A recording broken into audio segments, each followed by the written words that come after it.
তোর অন্তত একবার ভাবা দরকার ছিল এই রিলেশন করার আগে। ও তোকে ছ্যাঁকা দিল, এখন ঠেলা সামলা। আমি জোস আছি, কোনো রিলেশন নেই আর কোনো ঝামেলাও নেই। তুই রিলেশন না থাকলে কি হবে? ভার্সিটির সব ছেলেরা তোর পেছনে ঘুরে, যেমন রূপ আর তেমনি সম্ভ্রান্ত পরিবার তোর। আর কি লাগবে তোর? বুঝতে হবে who I am, Ihita Chowdhury. Status তো অবশ্যই থাকবে। চোখ থেকে সানগ্লাস খুলে গাড়ি থেকে নেমে তিথি গাড়ি থেকে নামলো না। ভার্সিটিতে এসে গেছে, তবুও গাড়ি থেকে নামছে না। আমি তিথিকে বললাম, নামবি না নাকি তোকে সহ গাড়ি লক করে দিব? দাঁড়া, আসছি। আমি গাড়ির চাবি আঙুলে ঘুরাতে ঘুরাতে ক্যাম্পাসে ঢুকলাম। তিথি আমার পেছন পেছন আসছিল।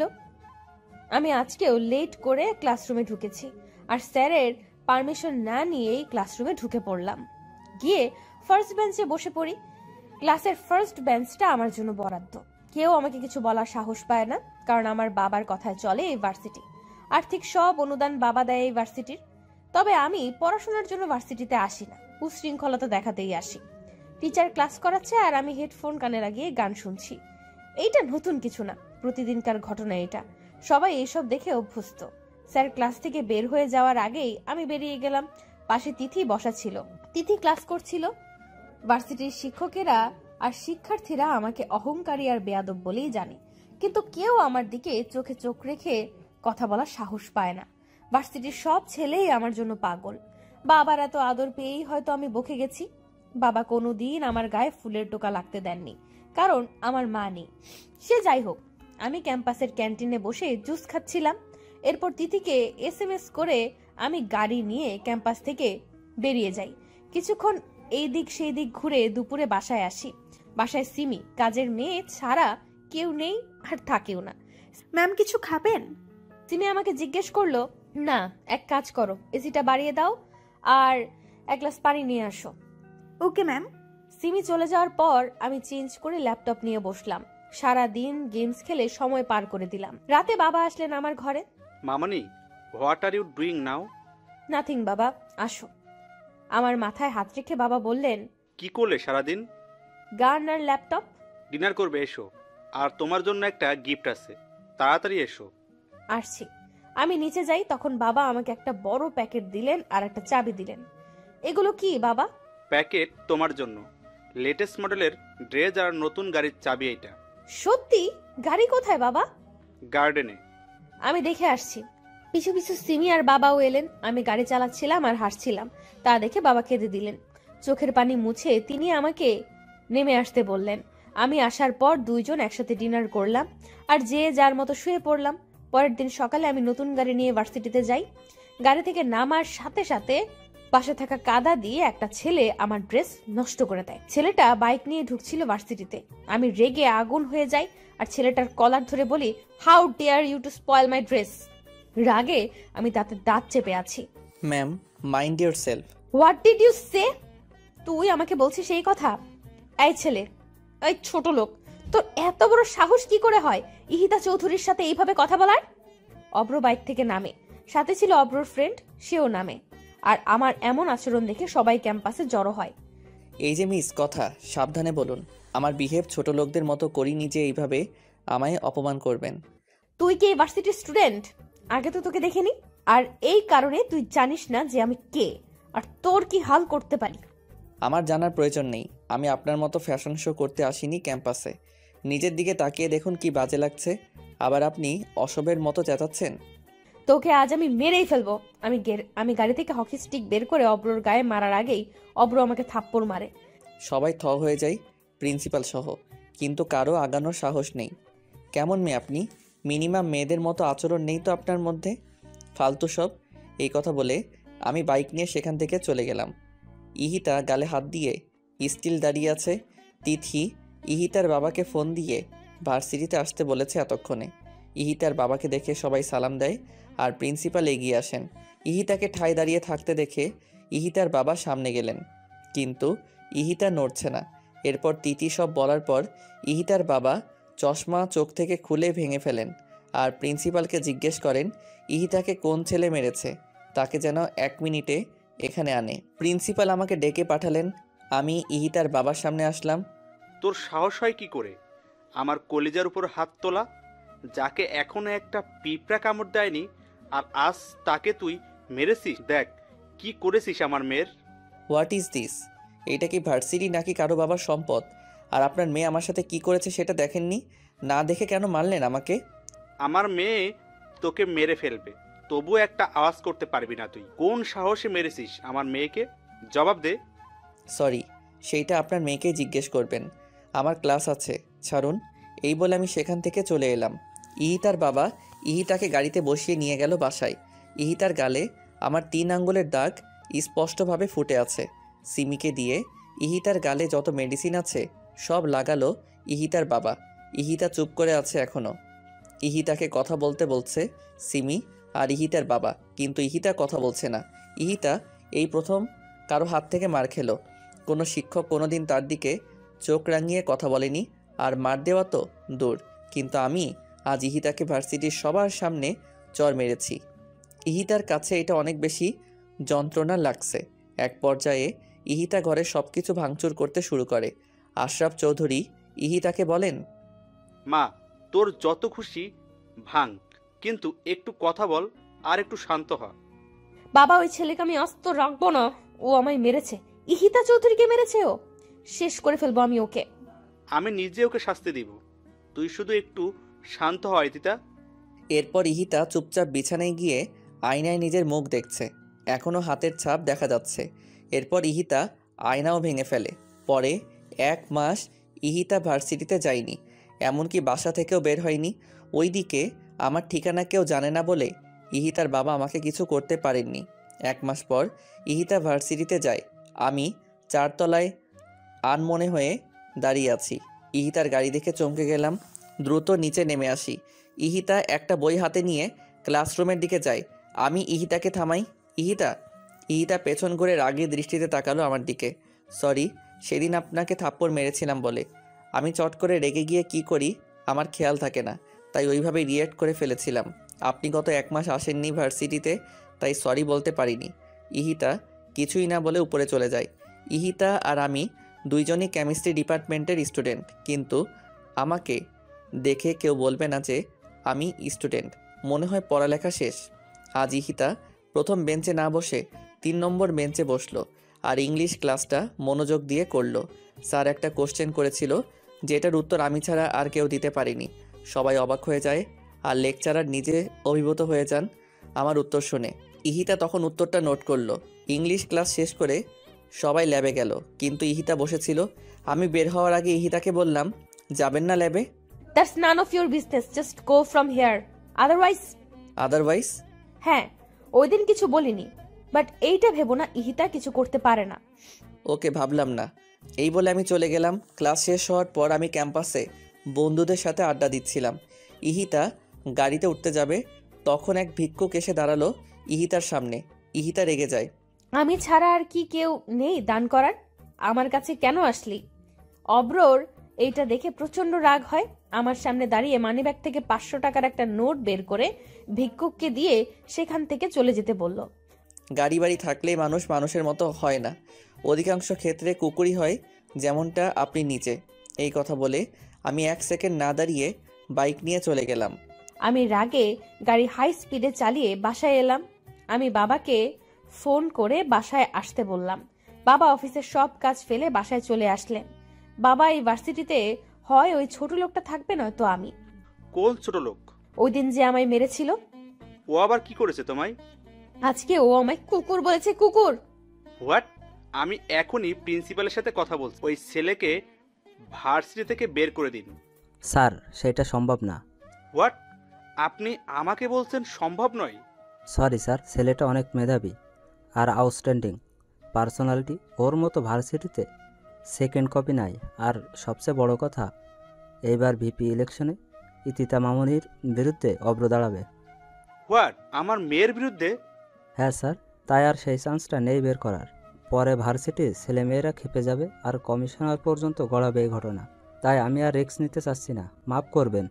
আমি ফোন রেখে দিয়ে ইতিতাকে সব বললাম, আর ইতিতা রাগে ফ্লাওয়ার ভাস ভেঙে ফেলে।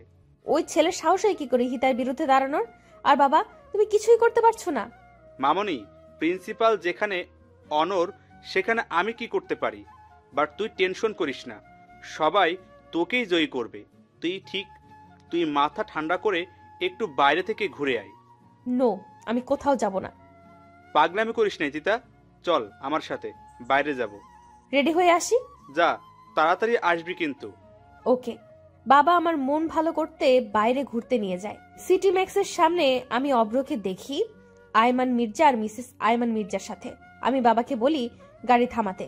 বাবা, ওই ছেলে এখানে কি করছে, তাও আয়মান মির্জার সাথে? আয়মান মির্জা কই দেখি? দেখো। সত্যি তো আয়মান মির্জার সাথে এই ছেলে। আর এই ক্ষেত মার্কা ছেলেকে দেখ, কি স্মার্ট লাগছে। ব্যাপার কি? বাদ দাও, চলো।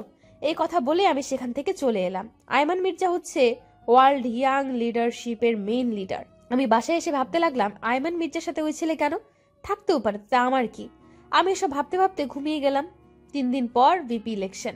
ভার্সিটিতে এই নিয়ে অনেক হইচই হচ্ছে, কারণ এই প্রথম আমার বিরুদ্ধে কেউ ইলেকশন করছে।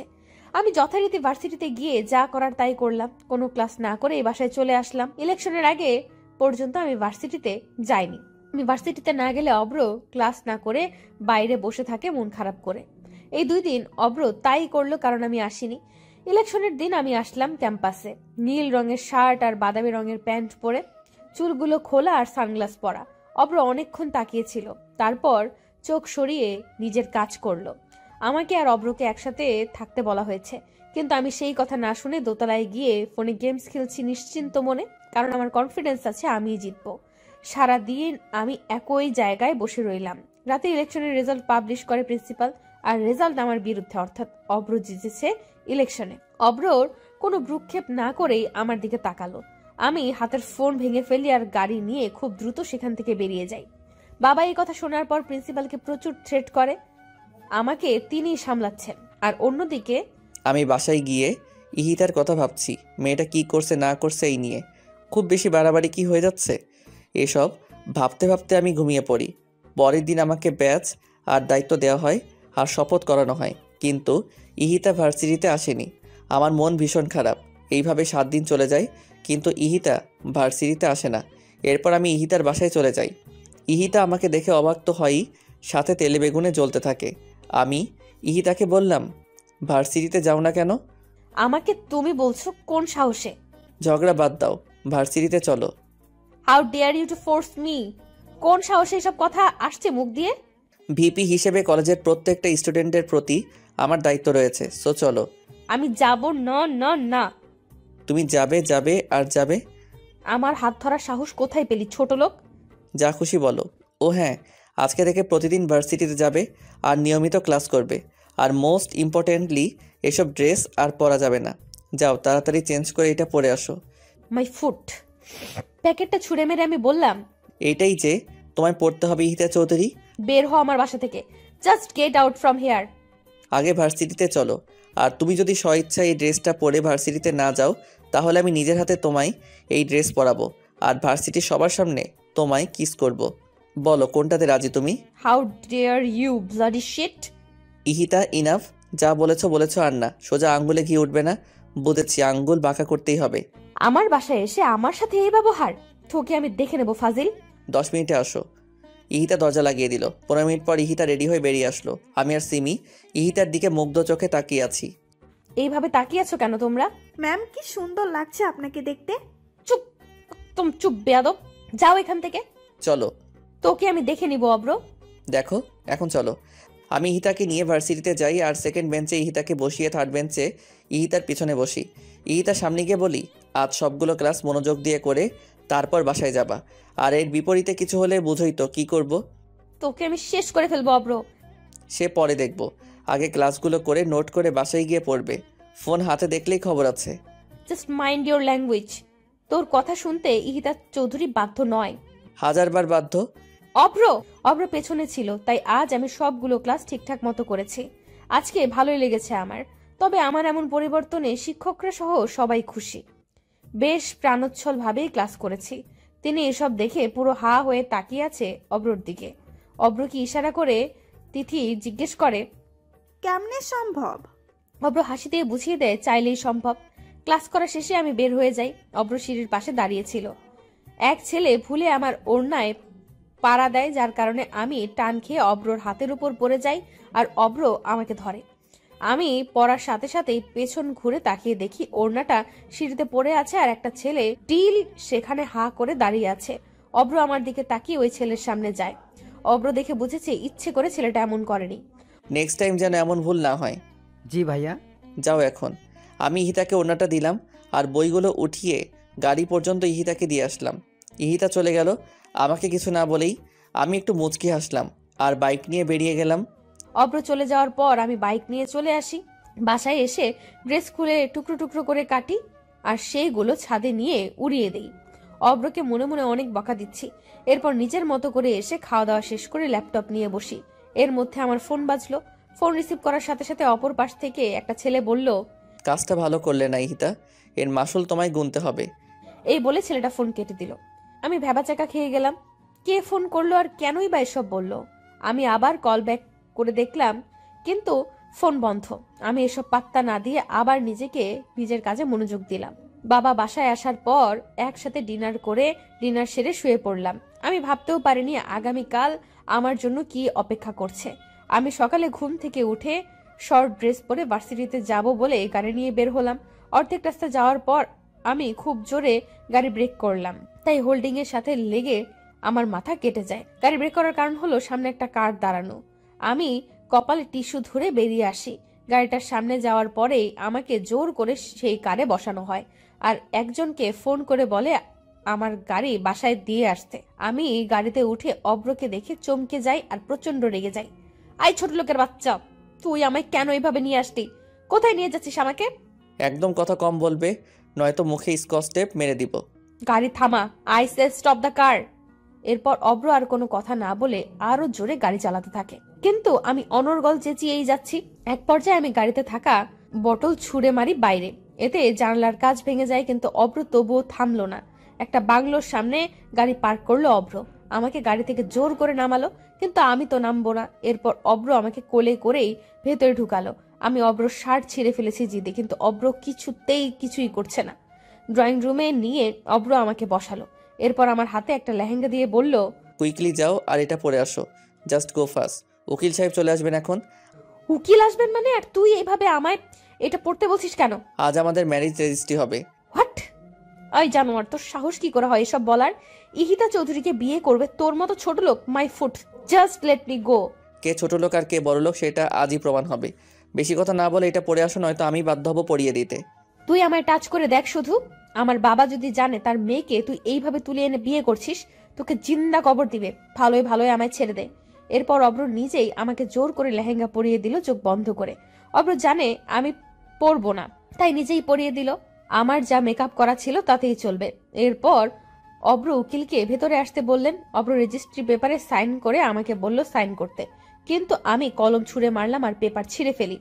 তখন অব্র বলল, জানি তুমি এটা করবে, তাই 250 কপি রেজিস্ট্রি পেপার বানিয়েছি আমি। কয়টা ছিঁড়তে পারো দেখি। সাইন তো তোমায় করতে হবে ইহিতা চৌধুরী। আমি সাইন করব না। না, তোর মতো লোফারকে কোনোদিন আমি বিয়ে করব না। দরকার হলে কোনোদিন বিয়েই করব না। ইহিতা সিন ক্রিয়েট করো না, ভালোই সাইন করে দাও, তাতে তোমারই মঙ্গল। মঙ্গল মাই ফুট। ফ্লাওয়ার ভাস ভেঙে অব্র প্রচন্ড খেপে যায় আর আমার গালে জোরে একটা থাপ্পড় মারে। এরপর আমার হাত ধরে পেপারে সাইন করায়। সাইন করানো শেষ হলে উকিলকে চলে যেতে বলে অব্র। উকিল চলে যাওয়ার পর অব্র আমার ঘাট ধরে গালে আর কপালে চুমু দেয়। সরি, আমি তোমায় মারতে চাইনি, কিন্তু তোমার জেদের জন্যই তুমি মার খেলে। বাসায় চলো এখন। ইহিতা নড়ছে না দেখে আমি ইহিতাকে কোলে নিয়ে গাড়িতে বসাই। এরপর ড্রাইভ করে নিজের বাসায় যাই। বাসার সামনে এসে আমি ইহিতাকে নামতে বলি। এরপর ইহিতা নেমে যায় আর অনেক অবাক হয়।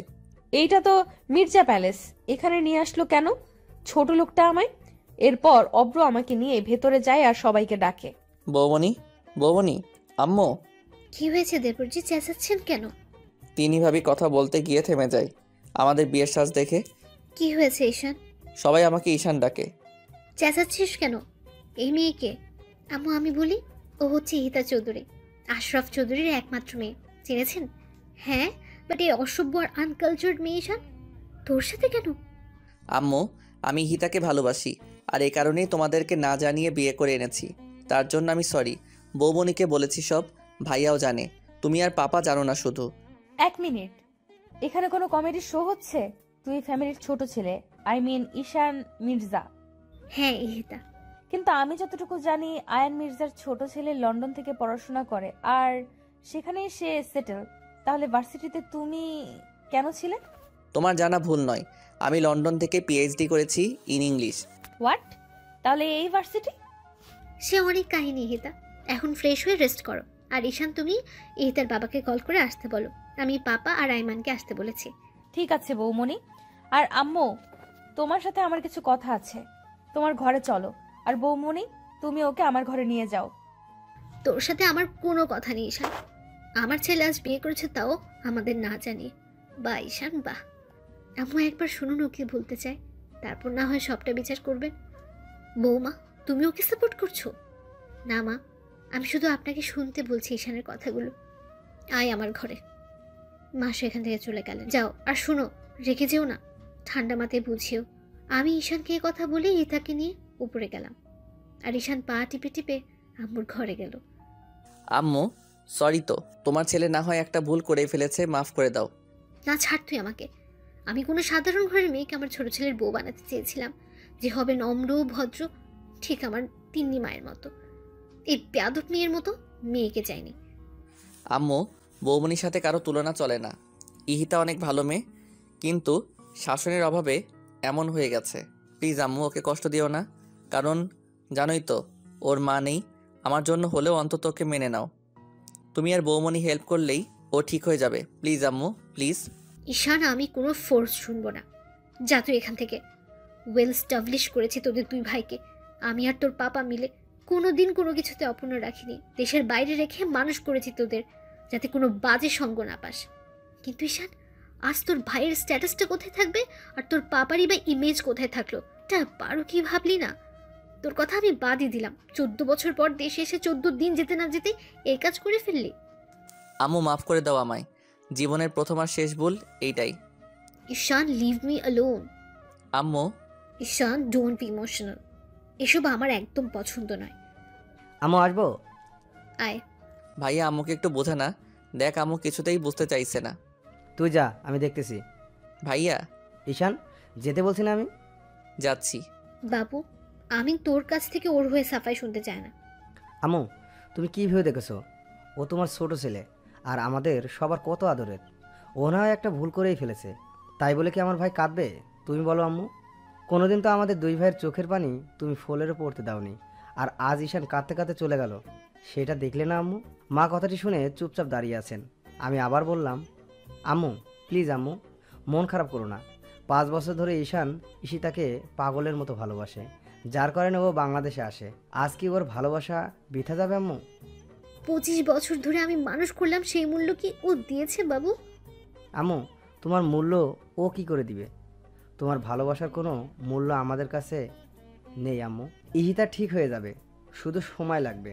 তুমি আর তিন্নি ওকে সাপোর্ট করো, দেখবে সব ঠিক হয়ে গেছে। আম্মু, এই নাও নেকলেস, ইহিতাকে বরণ করো এইটা দিয়ে। আইমান একটা হীরার নেকলেস আমার হাতে দিয়ে বলল, বাবু প্লিজ আম্মু চলো। চল। থ্যাংক ইউ আম্মু, জানি তুমি বুঝবে। আমার আম্মু বেস্ট। হয়েছে, এখন চল ঈশানের ঘরে। আসো। ওদিকে আমি ঈশানের ঘরে গিয়ে থতমত খেয়ে গেলাম। দেওয়ালের সব জায়গায় ঈশানের ছবি। এত সুন্দর লাগছে ঈশানকে, যা আমি মুগ্ধ হয়ে শুধুই দেখছি। ভাবি বলল, এটাই আমার দেবর। আর এতদিন যে রূপ দেখেছো সেটা সাময়িক, শুধুমাত্র তোমার জন্য। আমার স্মার্ট দেবর তোমার জন্য খ্যাত সাজলো। এতে অবশ্য আমি আর তোমার ভাইয়া অনেক রিয়্যাক্ট করেছিলাম, কিন্তু ও পরে মানিয়ে নিয়েছে, কারণ লাভ এট ফার্স্ট সাইট বলে একটা কথা আছে। আপনাকে আমি পার্সোনালি চিনি না, কিন্তু আপনার বিষয়ে যতটুকু জানতাম আপনি তার থেকে অনেক বেশি ভালো। তাই? আমি মোটেও ভালো না, যখন বকবো তখন বুঝবে। তিন্নি আসবো? আসো। তুমি কখন আসলে? 20 মিনিট হবে। ঈশান কই? ও তো ঘরে আসে নাই। কেন, আম্মুর সাথে না ছিল? দাঁড়াও আম্মু, আমি ঈশানকে নিয়ে আসছি। আমি ছাদে গিয়ে ঈশানকে পেলাম, আর ঈশান দাঁড়িয়ে দাঁড়িয়ে কাঁদছে। ঈশান, তুই আবারও কাঁদছিস? ভাইয়া তুমি? চল। কোথায়? সারপ্রাইজ আছে, চল। আমি ঈশানকে নিয়ে ঈশানের ঘরে গেলাম। ঈশানকে দেখে ইহিতা রেগে গেল, কিন্তু তিন্নির ইশারাতে থেমে গেল ইহিতা। মা ইহিতাকে নেকলেস পরিয়ে দিয়ে দোয়া করলেন, কিন্তু ইহিতা এতে ভ্রুক্ষেপই করলো না। ইহান আমাকে জড়িয়ে ধরলো। ভাইয়া তোকে কোনোদিন থ্যাঙ্কস দেয়নি, আর আজও দিব না। শয়তান ছেলে, তোর কাছ থেকে আমি থ্যাঙ্কস চেয়েছি। ইউ আর বেস্ট ভাইয়া। এইসব পামে আমি ফুলছি না। হিংসা হচ্ছে কিন্তু আমার, তুমি আমার বরকে জড়িয়ে ধরে রেখেছো। বৌমনি, আগে আমার ভাই, তারপর তোমার বর। হইছে, তিনজন ফ্রেশ হয়ে নিচে আসেন, লাঞ্চ করতে হবে তো নাকি? পাপা আসুক। পাপা আসছে। আচ্ছা, তুমি আগে ঘরে আসো, কথা আছে আমার। চলো। এরপর সবাই ঈশানের ঘর থেকে চলে গেল। ঈশান আর ইহিতা দুজন দু প্রান্তে দাঁড়িয়ে আছে। ইহিতা আর আমি দুইজন দুই দিকে দাঁড়িয়ে আছি। আমি ইহিতাকে বললাম, লাঞ্চ করবে? ফ্রেশ হয়ে এসো, আমি গেস্ট রুমে যাচ্ছি ফ্রেশ হতে। আমি বাসায় যাব এন্ড রাইট নাও। ইহিতা, যা বলেছি করো, বেশি কথা বলে আমাকে রাগিও না। ঈশানের আসল রূপ কিন্তু তুমি দেখোনি। আসল রূপ? I don't care who are you. আমি আমার জায়গায় থাকলেই হবে। বিকেলে আমি বাসায় চলে যাব। আগে তো দেখো ঘর থেকে বাগানে যেতে পারো কি না, আর বাসা তো অনেক দূর। তোর মন তো নির্লজ্জ আমি খুব কম দেখেছি। এইটা স্বাভাবিক, ভালোবাসার কাছে নির্লজ্জ না হলে তা আদায় করা যায় না। ভালোবাসা মাই ফুট। তোর এই ভালোবাসাই তোকে বিপদে ফেললো। হুম, বিপদে পড়িনি। আর তুই বলার মতো সম্পর্ক না এখন তোমার আর আমার মধ্যে, তাই তুমি করে বলো। তুমি যাও, তোর মতো চিটারকে ইথিকা কখনোই তোকে তুমি বলবে না। ইহিতে, একটা কথা বলি শুনো। আম্মু, পাপা, বৌমণি আর ভাইয়া, এই চারজন যাতে তোমার কাছ থেকে যথেষ্ট রেসপেক্ট পায়। আমাকে যা ইচ্ছা বলো তুমি, কিন্তু ওদের দিকে কোনোদিন চোখ তুলেও কথা বলবে না। সেই দিন তাহলে আমি কি করব তোমায় জানি না। এই বাসায় আমি থাকলে তো বিহেভের কথা আসবে। আমি আজই চলে যাব। ওই যে বললাম, গিয়ে আগে দেখাও। ইহিতা কিছু বলার আগে ভাবি নক করে রুমে। আমি আসতে বললাম ভাবিকে। ঈশান যাও, ফ্রেশ হয়ে আসো, আজকে সবাই একসাথে লাঞ্চ করব। যাচ্ছি, কিন্তু তোমার হাতে কি এইগুলো বৌমণি? যাও, পরে দেখতে পারবে। যাচ্ছি। ঈশান চলে যাওয়ার পর আমি ইহিতার সামনে গিয়ে দাঁড়ালাম আর ইহিতাকে বললাম, ইহিতা ফ্রেশ হয়ে এই শাড়ি আর গহনাগুলো পরবে। ইহিতার হাতে দিয়ে বললাম। হোয়াট? আমি এসব পড়তে পারবো না, আমাকে টি শার্ট দিন। ইহিতা, মির্জা পরিবারের বউরা কখনো এসব পরে না। এই পরিবারের একটা ট্রেডিশন আছে, তোমাকেও সেটা মানতে হবে, অন্তত দিনের বেলাতে। বৌমনি, আই কান্ট। ইহিতা, তুমি পারবে। তুমি শাড়ি পরে দেখো কতটা ভালো লাগবে তোমাকে। আর আজ তোমার আর ঈশানের সবচেয়ে মধুর একটা দিন। নিজেকে সুন্দরভাবে সাজাও ওর জন্য, দেখবে ও অনেক খুশি হবে। বৌমনি, আমার কোনো ইচ্ছে নেই ওই স্টুপিডটার জন্য শাস্তে। ওকে আমি ঘৃণা করি, জাস্ট হেট হিম। সময় হোক তখন বুঝবা ঈশান কি আর কেমন। এখন চটপট রেডি হয় না। ওর সম্পর্কে জানার কোনো ইন্টারেস্ট নেই আমার, আর আমি শাড়ি পরতে পারি না। আমি হেল্প করব। যাও গোসল করে আসো আগে, ওয়াশরুমে টাওয়াল রাখা আছে। যাচ্ছি। ইহিতা বের হয়ে আসার পর আমি ইহিতাকে সুন্দর করে সাজিয়ে দিলাম আর ইহিতাকে শাড়ি আর গহনা পরিয়ে দিলাম। দেখো তো এখন কেমন লাগছে নিজেকে। ইহিতা অবাক হয়ে যায় নিজেকে দেখে। শাড়ির সাথে যেই ইথিকাকে যায় না সেই ইথিকা আজ শাড়ি পরেছে আর গা ভর্তি গহনা। অবাক লাগছে নিজেকে দেখে। কি বললে না কেমন লাগছে? বৌমনি, এতগুলো গহনা পরতে পারছি না, খুলে রাখি এগুলো। না, অভ্যাস করতে হবে। কিন্তু অনেক ভারী তো। কিচ্ছু হবে না, এখন নিচে চলো। আমি ইহিতাকে ডাইনিং এ বসালাম আর শৈলীকে বললাম সবাইকে ডেকে নিয়ে আসতে। আইমান আম্মু দুজন এসে গেছে, ঈশান আর পাপা এখনো আসেনি। আমি পাপাকে ডেকে নিয়ে আসলাম। ইহিতাকে দেখে পাপা বললেন, মার্শাআল্লাহ, আমাদের ঈশানের পছন্দ আছে বলতে হবে। রাহেলা, পাপা দেখতে হবে তো ভাইয়াকার। ভাবি আমাকে ইশারা করে বলল পাপাকে সালাম করতে। আমি সালাম করে দিলাম। আমি সালাম দিলাম শুধু, আর কিচ্ছু বলল না। ঈশান চুল নাড়াতে নাড়াতে সিঁড়ি দিয়ে নামছিল। চেয়ার টান দিয়ে বসতে যাবে তখন সরাসরি আমার দিকে চোখ পড়ে ঈশানের। ভাই আর ভাবি দুজনের দিকে তাকিয়ে হাসছে। ঈশান হা করে সবার সামনে তাকিয়ে আছে আমার দিকে। আমিও ঈশানকে এইভাবে দেখে কয়েক সেকেন্ড তাকিয়েছিলাম, পরে আবার চোখ সরিয়ে নেই। ভাইয়া ঈশানের পায়ে চিমটি দেয় আর ঈশানের কানের সামনে গিয়ে বলে, এভাবে তাকিয়ে আছিস কেন? আজ প্রথম দেখলি নাকি? ঈশান থতমত খেয়ে যায় ভাইয়ার কথা শুনে। ভাবি যখন ঈশানের প্লেটে ভাত দিচ্ছিল তখন ঈশানকে আস্তে করে বলে, রাতে দেখো মন ভরে, এখন খাও। তখনও ঈশান আমার দিকে অপলকে তাকিয়েছিল। ভাবি ঈশানকে আমার পাশে গিয়ে বসতে বলল। ঈশান তখন উঠে গিয়ে আমার পাশে বসে। ভাবি ভাইয়ার পাশে বসে পড়ে। সবাই খাওয়া শেষ করে, কিন্তু আমি খাচ্ছি না। মিসেস মির্জা বললেন, ইহিতা খাচ্ছ না কেন? বসে আছো যে? ঠিকই তো। ইহিতা, কি হয়েছে? খাচ্ছ না কেন? রান্না ভালো হয়নি? না আসলে। কি হয়েছে বলো। আমি নিজের হাতে খাইনি কখনো, চামচ ধরতে আনইজি লাগছে। ও এই কথা। ঈশান, ইহিতাকে খাইয়ে দে। না, আমি খেতে পারবো না, পারবে না। ততক্ষণে খাবার খেয়ে আম্মু আর পাপা টেবিল থেকে উঠে গেছেন। ইহিতা খুব আনইজি ফিল করছিল, ঘেমে যাচ্ছে পুরো ইহিতা। আমি ঈশানকে ধমক দিয়ে বললাম, তোমার ভাই কি বলে শোনো না ঈশান? শুনেছি, দিচ্ছি তো। ইহিতার প্লেট হাতে নিয়ে আমি হাঁ করতে বলি ইহিতাকে। ইহিতা কিছু বলে না, সে আমার হাতে খাবে না, এইটাই বোঝাতে চাইছে। আমি বুঝেও না বোঝার ভান করে ইহিতাকে জোর করে খাইয়ে দেই। ভাইয়া তখন ভাবিকে বলল, আমিও তোমায় খাইয়ে দিই, হা করো। তিনি হেসে দেয় আর আমার হাত থেকে খাবার খাই। তিনি ইহিতাকে বলছে, এখন খেতে পারছো? ইহিতা বললো শুধু। খাওয়া শেষ করে সবাই উঠে গেল। আয়মান ডেকোরেটরদের সাথে কথা বলছে আর বাসর সাজানোর ব্যাপারে। আমার পছন্দ মতো ঈশানের ঘরকে সাজানো হয়েছে। ইহিতা আমার ঘরে ছিল আর ঈশান বসেছিল। সন্ধ্যায় ইহিতার বাবা মির্জা প্যালেসে আসলেন। ঈশানের উপর প্রচন্ড রেগে যান উনি। তারপর আয়মান ওনাকে বোঝায়, কিন্তু উনি মানতেই চাচ্ছেন না। কেন চাচ্ছেন না সে কারণও বলছেন না। তখন আব্বু আর পাপা চৌধুরীকে বোঝান, তবুও উনি শান্ত হতে পারছেন না। ইহিতা চলে যেতে চায় বাবার সাথে, কিন্তু ঈশান ইহিতার হাত ধরে আছে খুব শক্ত করে। ইহিতার হাতে ঈশানের 5 আঙ্গুলের ছাপ পড়ে গেছে। কোনোভাবেই ছাড়াতে পারছেন ইহিতা নিজেকে ঈশানের কাছ থেকে। ঈশান তখন চৌধুরীকে বলল, বাবা, ও এখন আমার স্ত্রী, আপনার থেকে বেশি অধিকার এখন আমার ওর উপর। আপনি মানুন বা না মানুন, ইহিতা কোথাও যাবে না। অব্র, তুমি কেন বুঝছো না? এটা সম্ভব নয়। কেন নয়? আমার কি অর্থ কম নাকি আমি অশিক্ষিত? এসবের কথা বলছি না আমি।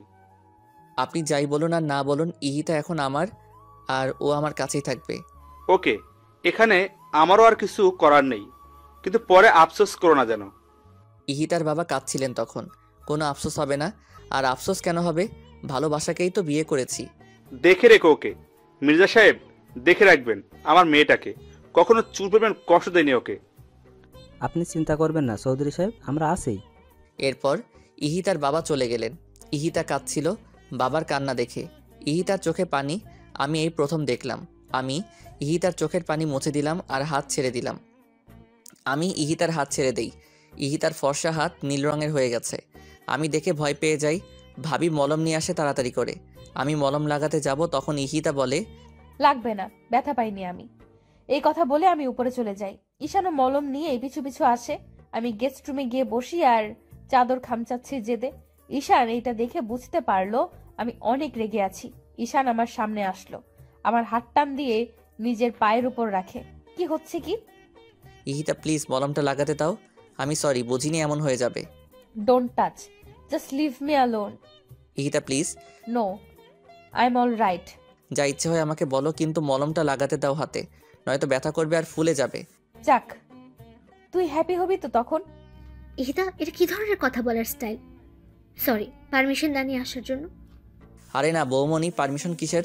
বসো। এই ঘরে কেন তোমরা? তোমাদের ঘরে যাও। না, আমি এখানেই থাকবো, ওই ঘরে যাব না। ঈশান, বাইরে যাও তো, আর এটা দিয়ে যাও, আমি লাগিয়ে দিচ্ছি। কিন্তু বৌমনি। যাও। আচ্ছা, যাচ্ছি। ঈশান চলে গেল। আমি ইহিতার পাশে বসে ইহিতার হাতে মলম লাগিয়ে দিচ্ছি আর ইহিতাকে বলছি, জানো ইহিতা, স্বামী হচ্ছে মেয়েদের শ্রেষ্ঠ অলংকার। না, একটা মেয়ের যখন বিয়ে হয় তার বেস্ট ফ্রেন্ড, বয়ফ্রেন্ড, রাগ অভিমানের সাথী সব যে স্বামী হয় সেটা জানো? না। যখন ওর আর আমার বিয়ে হয় তখন আমি কেবল ইন্টার পরীক্ষা দিয়েছি, আর ও তখন ইউরোপিয়ান 8টা কান্ট্রি লিডারশিপে, আর এখন ও তো পুরো ওয়ার্ল্ডেরই। তো বুঝতেই পারছো ওর আর আমার বয়সের গ্যাপটাও 8 বছরের। সে যাই হোক, যেদিন ওর আর আমার বিয়ে হলো সেদিন আমি ভয়ে কান্না করে দিয়েছিলাম এই বাড়িতে এসে। তখন আম্মু আর ও মিলে আমায় নর্মাল করলো। যখন ওর সাথে আমাকে ওর ঘরে নিয়ে আসলো তখন তো আমি যাবো না বলে একদম ফ্লোরে বসেছিলাম। এটা দেখে ঈশান আরও হাসছিল। ঈশান ওকে বারবার বলছিল, বৌমনি আসলেই পিচ্ছি রে ভাইয়া। ও তখন আমার সামনে এসে বসে হাত ধরে বলে, আমি আছি তো, কিচ্ছু হবে না। এই 6টা বছরে কথা আমার কানেই বেজেছে শুধু। তখন ঈশান আর ইরাশা হচ্ছে ঈশানের কাজিন, আমায় ঘরে দিয়ে আসলো। ও ঘরে এসে আমাকে বলল, তিন্নি, যেদিন তোমার মাইন্ড সেট আপ হবে আর যেদিন আমায় ভয় পাবে না, ঠিক সেই দিনই তোমার কাছে অধিকার চাইব, এর আগে নয়। বিয়ের 1.5 বছর পর আমাদের নতুন করে পথ চলা শুরু হয়, আর এই 1.5 বছরে ও একবারও আমাকে স্পর্শ করেনি। কিন্তু এখন বুঝি কে অপরাধ করেছে আমি ওর কাছে। 1.5 বছরও আমার সব কিছু সহ্য করেছে, এখন পাগলের মতোই ভালোবাসে। কি বুঝলে বলো তো কেন আমি এই কথা বললাম তোমাকে, জানো? না। আমি চাই তুমি যাতে এই ভুলটা না করো। হতে পারে তোমাদের বিয়েটা অস্বাভাবিকভাবে হয়েছে, কিন্তু এটা ভুলে যেও না, ঈশান শত হলেও তোমার সারা জীবনের সাথী, তোমার বন্ধু। বৌমনি, ওর নাম আমি শুনতে চাই না, প্লিজ ওর নাম বলো না। পরে আফসোস করো না হিতা। কখনোই না, ওর জন্য আফসোস আমি মরে গেলেও করব না। একদিন বুঝবে ঈশানকে, সেদিন খুব বেশি দূরে নয়। আর পাপা আম্মু বাসায় থাকে, তাই আমি চাই অন্তত সবার সামনে তুমি ওর সাথে ভালো ব্যবহার করো, ওর সাথে ঘুমাও। ইম্পসিবল বৌমনি। হিতা, এই পরিবারে একটা সম্মান আছে। একটু ভুলের জন্য পাপা কথা শুনবে, ও কথা শুনবে, ঈশান কথা শুনবে, সেটা কি ভালো হবে বলো? তাহলে আমাকে কি ওই স্টুপিডটার সাথে ঘুমাতে হবে? হ্যাঁ হিতা, সেটা তুমি না চাইলেও করতে হবে, কিচ্ছু করার নেই। বৌমনি, আমি পারবো না। চলো আমার সাথে। আমি ইতাকে হাত ধরে ঈশানের ঘরে নিয়ে যাই। ঈশান তখন ব্যালকনিতে দাঁড়িয়ে বাইরে দেখছিল। আমি ঈশানকে ডাকি, ঈশান এসে দাঁড়ায় আমার সামনে। আমি ইতার হাত ঈশানের হাতের উপর রেখে বলি, সারা জীবন দেখে রাখতে পারবে তো? পারবো। Have a nice moment, bye. এই কথা বলে আমি চলে গেলাম, দরজা লক করে দিয়ে। আমি তখনই একটানে ঈশানের হাতের উপর থেকে আমার হাত সরিয়ে দূরে দাঁড়ালাম। ইহিতা, চিন্তা করো না, আমি কাপুরুষ নই যে তোমায় ছুবো তোমার অনুমতি ছাড়া। ইহিতা কিছু বলল না। ইহিতা বসো, আজকে তোমায় কিছু কথা বলি। না, আমি কিছু শুনতে চাই না তোর মুখ থেকে। শোনা যে দরকার তোমার, বোরিং কিছু বলবো না। এরপর ইহিতা ড্রেসিং টেবিলের সামনে টুলে বসলো আর আমি ইহিতার বিপরীতে সোফায় বসলাম, দূরত্ব কয়েক হাতের। আমি ইহিতার দিকে তাকিয়ে বলি, প্রথম দেখেছিলাম 11ই জানুয়ারি 2013 বিকেল 5:56 এই লন্ডন থেকে এসেছি, বাংলাদেশে 3 দিন হবে। তুমি এসএসসি দিবে। ভাইয়ার সাথে মার্কেটে গিয়েছিলাম বৌমনির জন্য গিফট কিনতে। সিটি ম্যাক্সের পাশের দোকানে ছিলে তুমি। বের হওয়ার সময় তোমার দিকে চোখ যায় আমার। White T shirt, black jeans আর স্ট্রেট করা চুলগুলো একদম খোলা, সাথে তোমার বাবা ছিল। আমি এক দৃষ্টিতে তোমার দিকে তাকিয়েছিলাম। তখন ভাইয়া বলল, এমন করে কি দেখছি? আমি বললাম, একটা পরীকে। তখন ভাইয়া হেসে দিল আর বলল, ওই মেয়ের ডিটেলস আমার জানা, বাসায় চলো বলছি। আমি তখন ভাইয়াকে জিজ্ঞেস করেছিলাম, কিভাবে চিনো? ভাইয়া বলল, আশরাফ চৌধুরী মেয়েকে সবাই চিনে। তখন ভাইয়া সব বলল, তোমার জেদ, তোমার অহংকার, তোমার ডোন্ট কেয়ার অ্যাটিটিউড সম্পর্কে। আমি তখন ভাইয়াকে প্রমিস করেছিলাম ওকে আমি আমার করব। তখন থেকে শুরু হলো আমার ভাবনা তোমায় নিয়ে। যতই ভাবতাম ততই ভালো লাগতো। লন্ডনে আমার রুমে তোমার ছবি লাগানো, সেইগুলো দেখতাম আর ভাবতাম কবে তুমি বড় হবে। যখন আমার পিএইচডি কমপ্লিট হলো তখনই ভাইয়াকে বলে প্ল্যান করে তোমার ভার্সিটিতে যাই। প্রিন্সিপাল স্যার সব জানেন। আর যেদিন তোমায় চর মেরেছিলাম সেই দিন আমি নিজের হাত কেটেছি।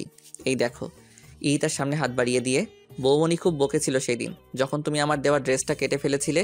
তখন অনেক রাগ হয় আমার, আর তাই আমি তোমাকে এইভাবে বিয়ে করে নিয়ে আসি। বলো, আমার ভাবনা আর আমার কাজে কি কোনো ভুল ছিল? একটাই তোর ভুল, সেইটা আমায় ভালোবাসা আর বিয়ে করা। সেই ভুল তুমি চাইলে শুধরে দিতে পারো। মরে গেলেও না, কখনো তোকে মেনে নিব না আমি, শুনেছিস তুই? তাহলে তো আমার পাগলামি অ্যাপ্লাই করতে হবে আমার বউয়ের উপর। How dare you! তোর বউ কে? এই সুন্দরী আর পরীটা। চলো ঘুমাবে। তোর সাথে না। হ্যাঁ, আমার সাথেই, আর আমার বুকের উপরে। হোয়াট? ইহিতাকে আমি কোলে তুলে নিলাম। ইহিতা আমার পিঠে মারছে ওকে ছাড়ার জন্য, কিন্তু আমি শুনছি না। আমি ইহিতাকে ফুল দিয়ে সাজানো বিছানায় শুয়ে দিলাম। ইহিতা এক সাইড হয়ে শুয়ে পড়লো। আমি বিছানায় শুই আর ইহিতাকে টেনে ওর পাশে নিয়ে আসি। আমাকে তুই টাচ করবি না, তুই তোর মতো থাক আর আমায় আমার মতো থাকতে দে। না, তোমায় টাচ করার পুরো অধিকার আছে আমার, কিন্তু এখন যদি তুমি চুপচাপ আমার কাছে না ঘুমাও তাহলে তোমার সাথে নেক্সটে যা করব তার জন্য তুমি প্রস্তুত থাকবে না ইহিতা। সো বুঝতেই পারছো কি করব। ঈশান, তুই আমাকে তুলে নিয়ে বিয়ে করেছিস বলে আমার সব স্বাধীনতা আর চাওয়া পাওয়া হরণ করে নিসনি। আমাকে আমার মতো থাকতে না দিলে অবস্থা তোর আরো খারাপ হবে। ইহিতা চুপ করো, পাশে ভাইয়া ডুম। এত রাতে চেঁচালে তারা কি ভাববে? What the? আমার বুক সেলফ অফ মরিয়াম, মুখে হাত দিয়েছিস কেন? ঘুমাও তো, আর যেভাবে আছো সেইভাবেই ঘুমাও। ঈশান, ছাড় আমায়। এই মেয়ে তো আমার কথাই শুনছে না। স্কচটেপ নিয়ে আসবো এখন, দেখো। তুই আমায়। আমি কিছু বলার আগেই ঈশান আমাকে কিস করে দেয় আর আমি চুপ হয়ে রাগী দৃষ্টিতে তাকিয়ে থাকি ঈশানের দিকে। আর ঈশান আমাকে জড়িয়ে ধরে ঘুমিয়ে যায়। আমি আনইজি তো ফিল করছি, সাথে রেগেও আছি। এই ছেলে পেয়েছেটা কি? যখন ইচ্ছে আমায় মারবে আর যখন ইচ্ছে আমায় কিস করবে। আমি সব রাগ একসাথে করে ঘুমিয়ে পড়ি। সকালবেলা আমি ঘুম থেকে জেগে দেখি ঈশান এখনো আমাকে জড়িয়ে ধরে ঘুমাচ্ছে আর আমার গলায় ঈশানের মুখের খোঁচা খোঁচা দাড়ি লাগছে। আমি একটু সরে গিয়ে উঠতে যাই, তখন দেখি আমার শাড়ির আঁচল ঈশানের পিঠের নিচে। আমি লজ্জায় শেষ হয়ে যাই। এই ঈশানকে ডাকলেই তো উঠে যাবে, এইভাবে আরো লজ্জা পাবো। এখন কি করব কিছুই ভেবে পাচ্ছি না। ঈশানের প্রতি রাগ হচ্ছে, কেন আমাকে জড়িয়ে ধরতে গেল। আমি নড়াচড়া করতে থাকি অস্থিরতায়। ঈশানের ঘুম ভেঙে যায় নড়াচড়াতে। ঈশান দেখে আমি জেগে গেছি আর কাপড় চোপড় ঠিক নেই, শাড়ি পরার অভ্যাস নেই, তাই ঈশান আমার দিকে তাকিয়ে মুচকি হাসি দেয়। আমার তো তখন রাগে গা জ্বলতে থাকে। আমি একটানে শাড়ির আঁচলটা পরে বিছানা থেকে উঠে শাড়িটা ঠিক করতে থাকি। পারছি না ঠিক করতে, আবার সব খুলে যাচ্ছে। আমি হাতের উপর মাথা রেখে মায়াবী দৃষ্টিতে দেখছি ইহিতার কর্মকাণ্ড আর হাসছি। আওয়াজ না করে হাসছি যাতে ইহিতা শুনতে না পায়। ইহিতার সিল্কি চুলগুলো জট করে আছে, গয়নাগুলো উলটপালট হয়ে সরে গেছে। ইহিতা যত শাড়ি ঠিক করেছে ততই খুলে যাচ্ছে। ইহিতা এবার প্রচণ্ড খেপে যায়, শাড়ি ফেলে দিয়ে বিছানায় বসে পড়ে। আমার দিকে একবারও তাকাচ্ছে না ইহিতা। আমি বিছানা থেকে উঠে ইহিতাকে দাঁড় করাই আর ইহিতার শাড়ি ঠিক করে দেই, ইহিতার চুল ঠিক করে দেয়।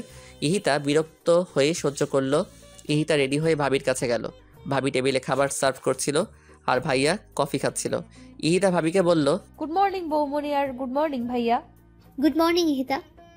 দুজন একসাথে বললাম। ঈশান কই? জানি না। আচ্ছা বসো তুমি। ইহিতা বসে পেপার পড়ছিল। ইহিতার বাবা আসলো। বাবাকে দেখে ইহিতা দাঁড়িয়ে যায় আর জড়িয়ে ধরে। চৌধুরী সাহেব আমার হাতে এক ব্যাগ ওষুধ দিয়ে যান, কিন্তু সবগুলোর নাম ওঠানো। আমি অবাক হয়ে যাই।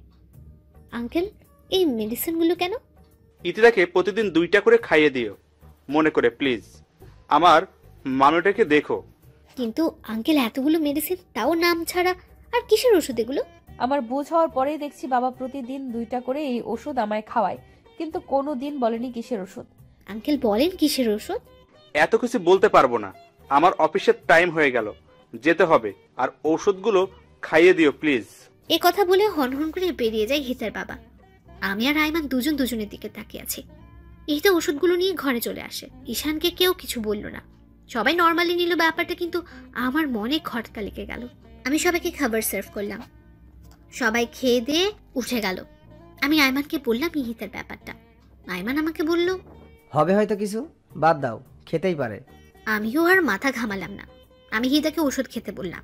ইহিতা ওষুধ খাওয়ার পর আমি ইহিতাকে ছবির অ্যালবাম দেখাতে বসলাম। পাশে ঈশান বসে জুস খাচ্ছে। আইমান অফিসে।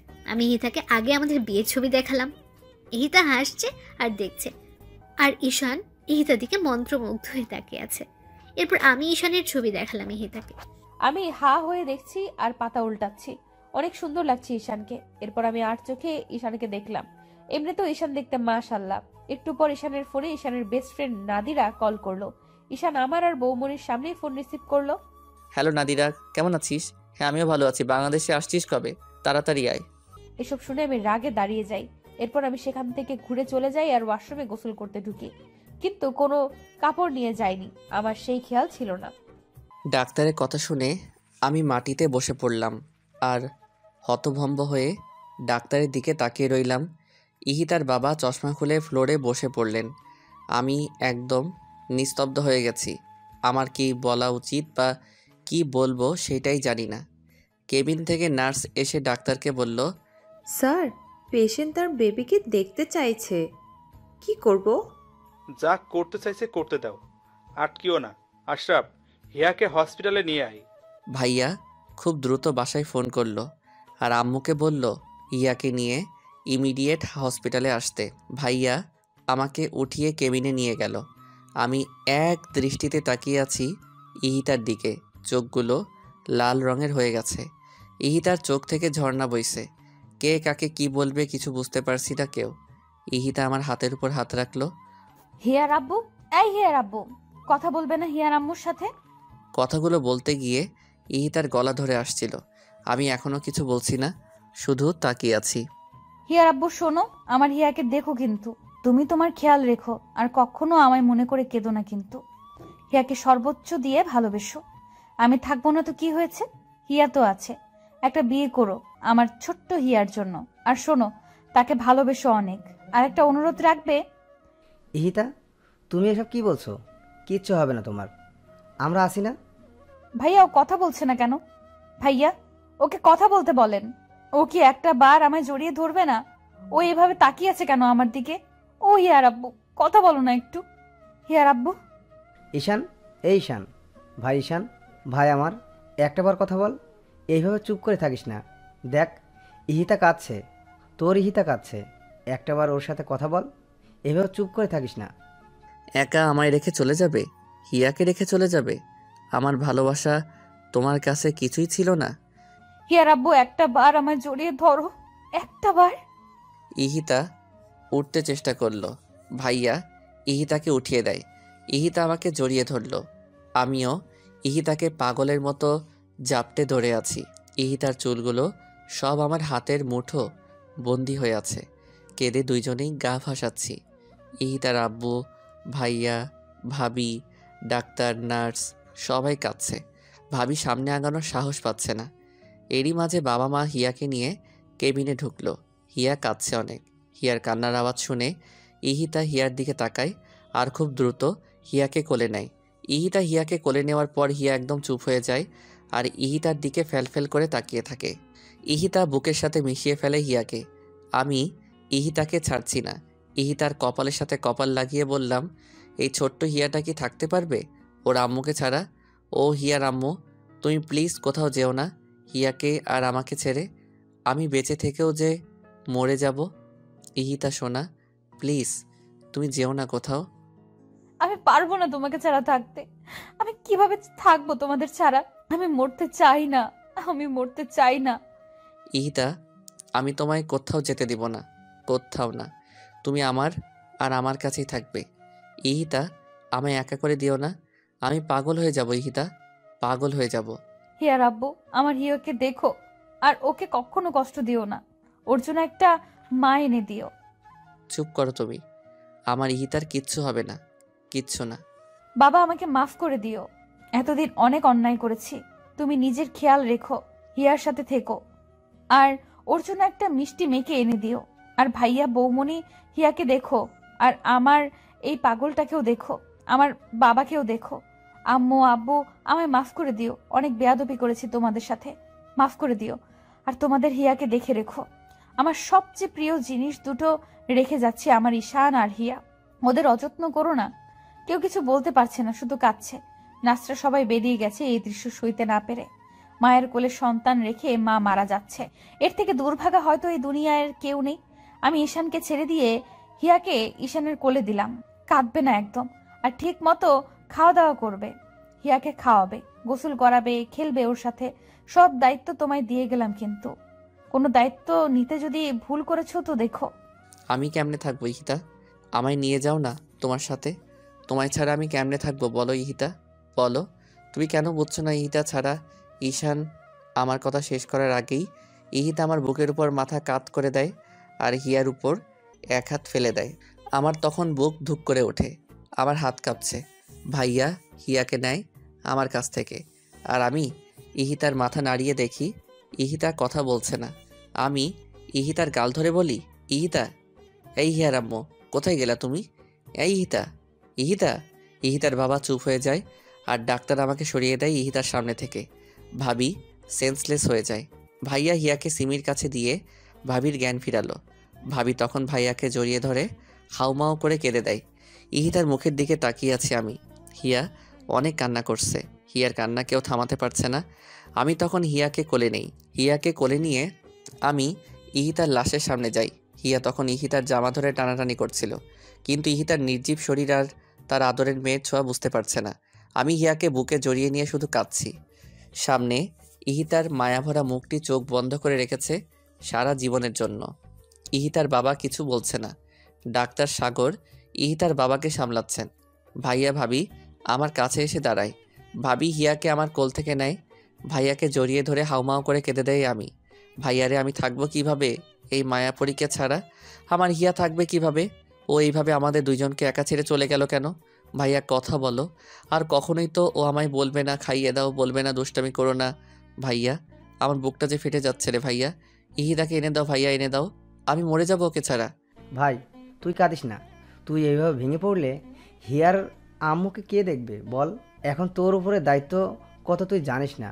শক্ত কর নিজেকে। ভাইয়া, আমি ইহিতাকে ছাড়া থাকতে পারবো না। ভাইয়া এনে দাও ওকে। ভাইয়াও কাঁদছে, কিন্তু কি বলবে? ভাবি করিডোরে দাঁড়ায় হিয়াকে নিয়ে। মা বাবাও ভাবির পাশে বসে কাঁদছে।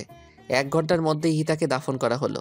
আমি হাতে মাটি লাগা থাকা অবস্থায় হিয়াকে নিয়ে কবরের সামনে বসে পড়লাম আর চোখের পানি দিয়ে কবর ভিজাচ্ছি। হিয়াও চিৎকার করে কাঁদছে। আমি কোনো কথা বলছি না, শুধু হিয়ার দিকে তাকিয়ে আছি। আম্মু দেখ না, তোর আম্মু কি শান্তিতে ঘুমাচ্ছে? তোকে আর আমাকে ছেড়ে। বল তো আম্মু, তুই কি থাকতে পারবি তোর আম্মুকে ছাড়া? ভাইয়া পাশে দাঁড়িয়ে কান্না করছে, সাথে বাবা আর আঙ্কেল। আমি হিয়াকে বলছি, জানো হিয়া, তোমার আম্মু কখনো অন্ধকারে থাকতে পারতো না। আজ দেখো ও নিজেই অন্ধকার হয়ে গেছে। ও ভয় পেলেই আমার টি শার্ট ছিঁড়ে ফেলতো টান দিয়ে, কিন্তু এখন কে ছিঁড়বে? আমি ওর এত স্মৃতি নিয়ে কিভাবে বাঁচবো বলো না হিয়া আম্মু? বাবা আর ভাইয়া আমাকে উঠালো। বাড়ির গার্ডেনেই কবর দেওয়া হয়েছে ইহিতাকে। আমি উঠবো না। ভাইয়া জোর করে উঠালো আমাকে, ভাবির কোলে দিল হিয়াকে। ভাইয়া ভাবিকে বলল হিয়াকে খাবার খাওয়াতে।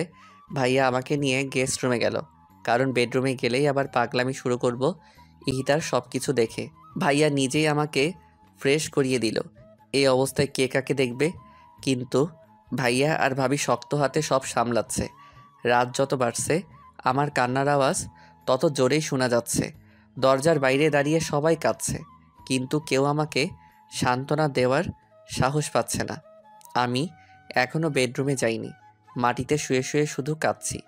সারাদিনে কেউ কিছু খায়নি, আমার চোখে চোখ রেখে কেউ কিছু বলতে পারছে না। বারবার ইহিতার কথা কানে বাজছে। বেয়াদব, স্টুপিড, ছোট লোক। ইহিতার বিভিন্ন ভঙ্গিতে কথা বলা এখন আমাকে আরও কষ্ট দিচ্ছে। রাতে আমাকে জড়িয়ে ধরে ঘুমানো, এসব এখন সবই স্মৃতি আমার কাছে। আমি আর পারছি না এভাবে থাকতে। কষ্টের মধ্যেই শেষ হয়ে যাচ্ছি। আমার সামনে থাকা একটা ছুরি হাতে নেই আমি। ভাইয়া আর বাবা দৌড়ে এসে আটকায় আমাকে। আমি আব্বুকে জড়িয়ে ধরে বলি, পাপা আমি এভাবে বেঁচে থেকে কি করব পাপা? পাপা আমি পারবো না এভাবে বেঁচে থাকতে। আমার ইহিতাকে এনে দাও তোমরা।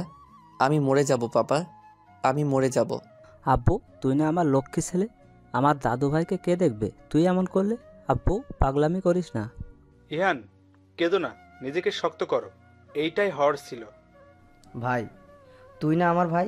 ঈশান মির্জাকে এইভাবে মানায় না। আমার ভাই সবসময় হাসি খুশি থাকবে। সেই ভাইকে আমি দেখতে চাই, অন্তত আমাদের হিয়া মামুনির জন্য। ঈশান, দেখো হিয়া কিভাবে তাকিয়ে আছে তোমার দিকে। তুমি এই পাগলামো করলে এই মেয়েটাকে কে দেখবে? ঈশান হিয়াকে কোলে নিয়ে বিছানায় বসে পড়ল। আমি ঈশানের জন্য ভাত নিয়ে আসলাম। ঈশানকে জোর করে খাইয়ে দিলাম, কিন্তু নিজে কিছুই খেতে পারছি না। বাকিরাও কেউ কিছুই খায়নি। এভাবে কেটে গেল 8টা মাস। হিয়া এখন বসতে পারে আর একদমই হিতার মতো হয়েছে দেখতে। ঈশান আগের থেকে অনেক শান্ত হয়ে গেছে, কিন্তু ঈশানের কষ্টের সাক্ষী হয়ে থাকে প্রতিটা রাত। বাবা ঈশানকে কাজে ব্যস্ত রাখতে চান যাতে ঈশান ইহিতাকে ভুলতে পারে, তাই তিনি সমস্ত ব্যবসা ঈশানের উপর দিয়ে দিলেন। ইহিতার বাবা ঈশানদের সাথেই থাকেন, যদিও তিনি থাকতে চাননি, কিন্তু সবার জোড়াজুড়িতে থাকতে হয়েছে। আমি আর সিমি মিলে হিয়াকে দেখে রাখি। এখন সবাই মেনে নিয়েছে সব কিছুই, শুধুমাত্র হিয়ার দিকে তাকিয়ে। ঈশান আর এখন প্রকাশ্যে কাঁদে না। ইহিতা মারা যাবার 5 মাস পর্যন্ত ঈশান নিজের ঘরে যায়নি, কিন্তু এখন হিয়াকে নিয়ে ঈশান ইহিতা আর ওর বেডরুমে থাকে। সারাদিন অফিস করে রাতে ফিরে যখন হিয়ার মায়াবী মুখটা দেখে, তখন ঈশান সব ভুলে যায় আর ফ্রেশ না হয়ে মেয়ের সাথে খেলতে শুরু করে। তখন আমি এসে ঈশানকে বকা দেই, আর তখন ঈশান ফ্রেশ হতে যায়। কিন্তু একটা রাত ঈশান ঘুমোতে পারে না, শুধুই ছটফট করে। ঈশান এর মাঝে হিয়াকে নিয়ে পার্মানেন্টলি লন্ডন যেতে চেয়েছিল, কিন্তু আমরাই যেতে দেইনি। এখন সবাই নতুন করে ঈশানের জীবন সাজিয়ে দিতে চাইছে, কিন্তু ঈশানকে কেউ কিছুই জানায়নি। এমনকি ইহিতার বাবাও চান ঈশান নতুন করে আবার জীবন শুরু করুক। একদিন আমি মিটিংয়ে রাঙামাটি যাই। ফেরার সময় হিয়ার সাথে লাইভ কন্ট্যাক্ট করতে করতে ফিরি।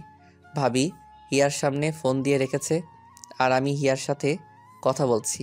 হিয়া এখন পাপা বলতে পারে। রাস্তায় আসার সময় হঠাৎ আমি গাড়ি ব্রেক করি। খুব দ্রুত গাড়ি ব্রেক করায় কলটা কেটে যায়। আমি সামনে তাকিয়ে দেখি একটা মেয়ে হাত দিয়ে ইশারা করছে গাড়ি থামানোর জন্য। আমি গাড়ি থামানোর সাথে সাথে মেয়েটা আমার গাড়িতে উঠে পড়ে। আমি রেগে যাই, হেই হু আর ইউ? আমার গাড়িতে এইভাবে বসলেন কেন? আমি বাড়ি থেকে পালিয়ে এসেছি, প্লিজ গাড়ি স্টার্ট করুন, নয়তো ওরা আমায় ধরে নিয়ে যাবে। প্লিজ তাড়াতাড়ি চলুন না। হোয়াট? আপনি আমাকে বলছেন গাড়ি স্টার্ট করতে, আর আপনি কি বললেন? পালিয়ে এসেছেন? নামুন আমার গাড়ি থেকে। ননসেন্স কোথাকার। নামুন বলছি। প্লিজ, আপনি এমন করবেন না। আমি অনেক বিপদে আছি। আপনি এখান থেকে চলুন প্লিজ। আপনাকে আমি সব বলছি। দেখে তো মনে হচ্ছে আজকে আপনার বিয়ে ছিল। তা বিয়ের স্টেজ থেকে কি পালিয়েছেন? প্লিজ, আগে তো এখান থেকে চলুন। আপনাকে আমি সব বলছি। আমি গাড়ি স্টার্ট করে সেখান থেকে চলে এলাম। আমি অদ্রিকা। সিঙ্গাপুর থেকে দেশে ফিরেছি 3 দিন হলো। আর এসেই শুনি আমার ফুপি আমার বিয়ে ঠিক করেছেন। আমি বিয়ে করব না বলেই পালিয়ে এসেছি। তা বিয়ে কেন করবেন না? বয়ফ্রেন্ড আছে? আরে না, ওইসব কিছু না। সে অনেক কথা। সরি, আপনাকে আমি ঝামেলায় ফেলে দিলাম। নামবেন কোথায়? কোথায় নামবো জানি না। ঢাকাতে আমার কোনো রিলেটিভ থাকে না। আজীব তো, কোথায় নামবেন জানেন না আর আমার গাড়িতে উঠলেন। যদি কিছু মনে না করেন আপনাকে একটা কথা বলি। হুম। আপনি মেরিন রেজিস্ট্রিতে সাইন করতে পারেন, যাতে আমি আমার ফুপিকে দেখাতে পারি আমি ম্যারিড। কথা দিচ্ছি আপনার কোনো ঝামেলা হবে না। ফুপি ট্রাস্ট করলে আমি আপনাকে ছেড়ে দেব আর আমি বাইরে চলে যাব। লোকটা এই কথা শুনে গাড়ি খুব জোরে ব্রেক করলো আর বলল, কি বললেন আপনি? আসলে আমার ছেলে ফ্রেন্ডদের সবাইকে ফুপি চিনে তো, তাই নয়তো ওদেরই হেল্প নিতাম। নামুন আমার গাড়ি থেকে। Just get down from my car. আমি অদ্রিকাকে রাগে গাড়ি থেকে নামিয়ে দিলাম। অদ্রিকা অসহায়ের মতো তাকিয়েছিল আমার দিকে, কিন্তু আমি এতটাই রেগে গেছি বিয়ের কথা শুনে, যা বলার বাইরে। তাই আমি অদ্রিকাকে একা ফেলেই চলে গেলাম। কিছু দূর যাওয়ার পর ভাবি ফোন দেয়। ফোন রিসিভ করে, বলো বৌমণি। আর কতক্ষণ লাগবে আসতে? হিয়া কাঁদছে কিন্তু। ঘন্টাখানেক লাগবে বৌমণি। মেজাজ এত চওড়া কেন? এমনি। বলো কেন? এরপর আমি ভাবিকে সব বললাম। এসব শুনে ভাবি রেগে গেল আমার উপর। কাজটা তুমি ঠিক করলে না ঈশান। ভুল কি করেছি বৌমণি? ওই মেয়ের সাহস হয় কি করে আমার ইহিতার জায়গা চাওয়ার? মেয়েটা নিশ্চয়ই কোনো বিপদে পড়েছে তাই এমন করে বলেছে। তুমি যাও ওকে ফিরিয়ে নিয়ে আসো। আর সেটা আমি বলছি ঈশান। কিন্তু বৌমণি। কোনো কিন্তু না ঈশান। আদ্রিকাকে নিয়েই বাসায় ঢুকবে। ফোন রাখছি আমি। আমি এইবার কন্ট্রোলের বাইরে চলে গেলাম। রাগে গাড়ি ঘোরালাম আর গাড়ির স্পিড 85 কিলোমিটার পার আওয়ার করলাম। আমি যেখানে অদ্রিকাকে নামিয়ে দিয়েছিলাম সেখানে অদ্রিকা বসেছিল। ও কোনো ফোন আনেনি যে কাউকে ফোন করবে, আর কাকেই বা করবে ফোন। এসব ভেবে ভেবে অদ্রিকা পাগল হয়ে যাচ্ছে। আচমকাই আমার গাড়ি অদ্রিকার সামনে থামলো। অদ্রিকা আমাকে বলল, আপনি? গাড়িতে বসেন অ্যান্ড ফার্স্ট। আমায় তাড়াতাড়ি বাসায় যেতে হবে। কিন্তু জাস্ট শাট আপ, যা বলেছি করুন। এরপর অদ্রিকা গাড়িতে বসলো। আমি অদ্রিকাকে পেছনে বসতে বললাম। অদ্রিকা চুপচাপ বসে আছে। প্রায় 1.25 ঘন্টা পর আমি বাসায় আসলাম। আমার বাসা দেখে অদ্রিকা অবাক হলো। এত সুন্দর আর এত বড় বাসা? আমি আগে আগে চলে গেলাম আর অদ্রিকা পিছু পিছু আসলো। ভাবি ড্রয়িং রুমে বসে হীরার সাথে খেলছিল, সাথে সিমি ছিল। আমি এসে আগে হিয়াকে কোলে নিয়ে চুমু খেলাম। ভাবি অদ্রিকাকে জিজ্ঞেস করলো, Adrika, am I right? Adrika ভ্যাবাচিকা খেয়ে গেল আমার কথা শুনে। জি, কিন্তু আপনি জানলেন কিভাবে? ঈশান ফোনে বলেছে। ও, আসলে আমি জানতাম না উনি বিবাহিত আর আপনার মতো কিউট একটা ওয়াইফ আছে। ওনার আর এই মায়াপুরীটা আছে। সরি আমার ভুলের জন্য। তুমি কি বললে? ঈশান আমার ভাই হয়, আমার দেবরও। এই মেয়ের মাথায় প্রবলেম আছে বৌমণি, সেইটা তোমায় আগেই বলেছিলাম। তোমার জন্যই এই উটকো ঝামেলাকে আনতে হলো আমার। সরি, আমি বুঝিনি আসলেই। It's okay. তাহলে এই বেবিটা? ঈশানেরই মেয়ে। ও, বাবুর আম্মু কোথায়? আমার এই কথা শুনে ঈশান রেগে গেল আর বলল, গেস্ট হয়ে এসেছেন, সেই মতোই থাকবেন। বেশি কথা একদম বলবেন না। ওর কথা কিছু মনে করো না। ওর জীবনের রঙিন সময় হারিয়ে গেছে একটা আকস্মিক দুর্ঘটনায়। মানে? এরপর তিন্নি ভাবি আমাকে সব বলল। আমি কেঁদে দিলাম, সাথে সিমি আর ভাবি কাছে। এত বড় একটা ঘটনা ঘটে গেছে ওনার সাথে। এই মায়াপুরীটা কিভাবে আছে মায়ের আদর ছাড়া? ঈশানের ভালোবাসায় মেয়েকে চোখের আড়াল করে না ঈশান। হয়তো ঈশান মুখে কিছু বলে না, কিন্তু ওর নিঃশ্বাস আর প্রশ্বাস জুড়েই হিতা আছে। সকালে যখন মামুনিকে আনতে যাই তখন বুঝি কত রাত ঘুমায় না ঈশান, কিন্তু কেউ কিছু বলতে পারি না আমরা। ও কষ্ট পাবে বলে। এখন নিশ্চয়ই ঈশান কাঁদছে। আমি বুঝতে পারিনি। যাও তুমি ফ্রেশ হয়ে আসো। সিমি, ওকে গেস্ট রুমে নিয়ে যাও।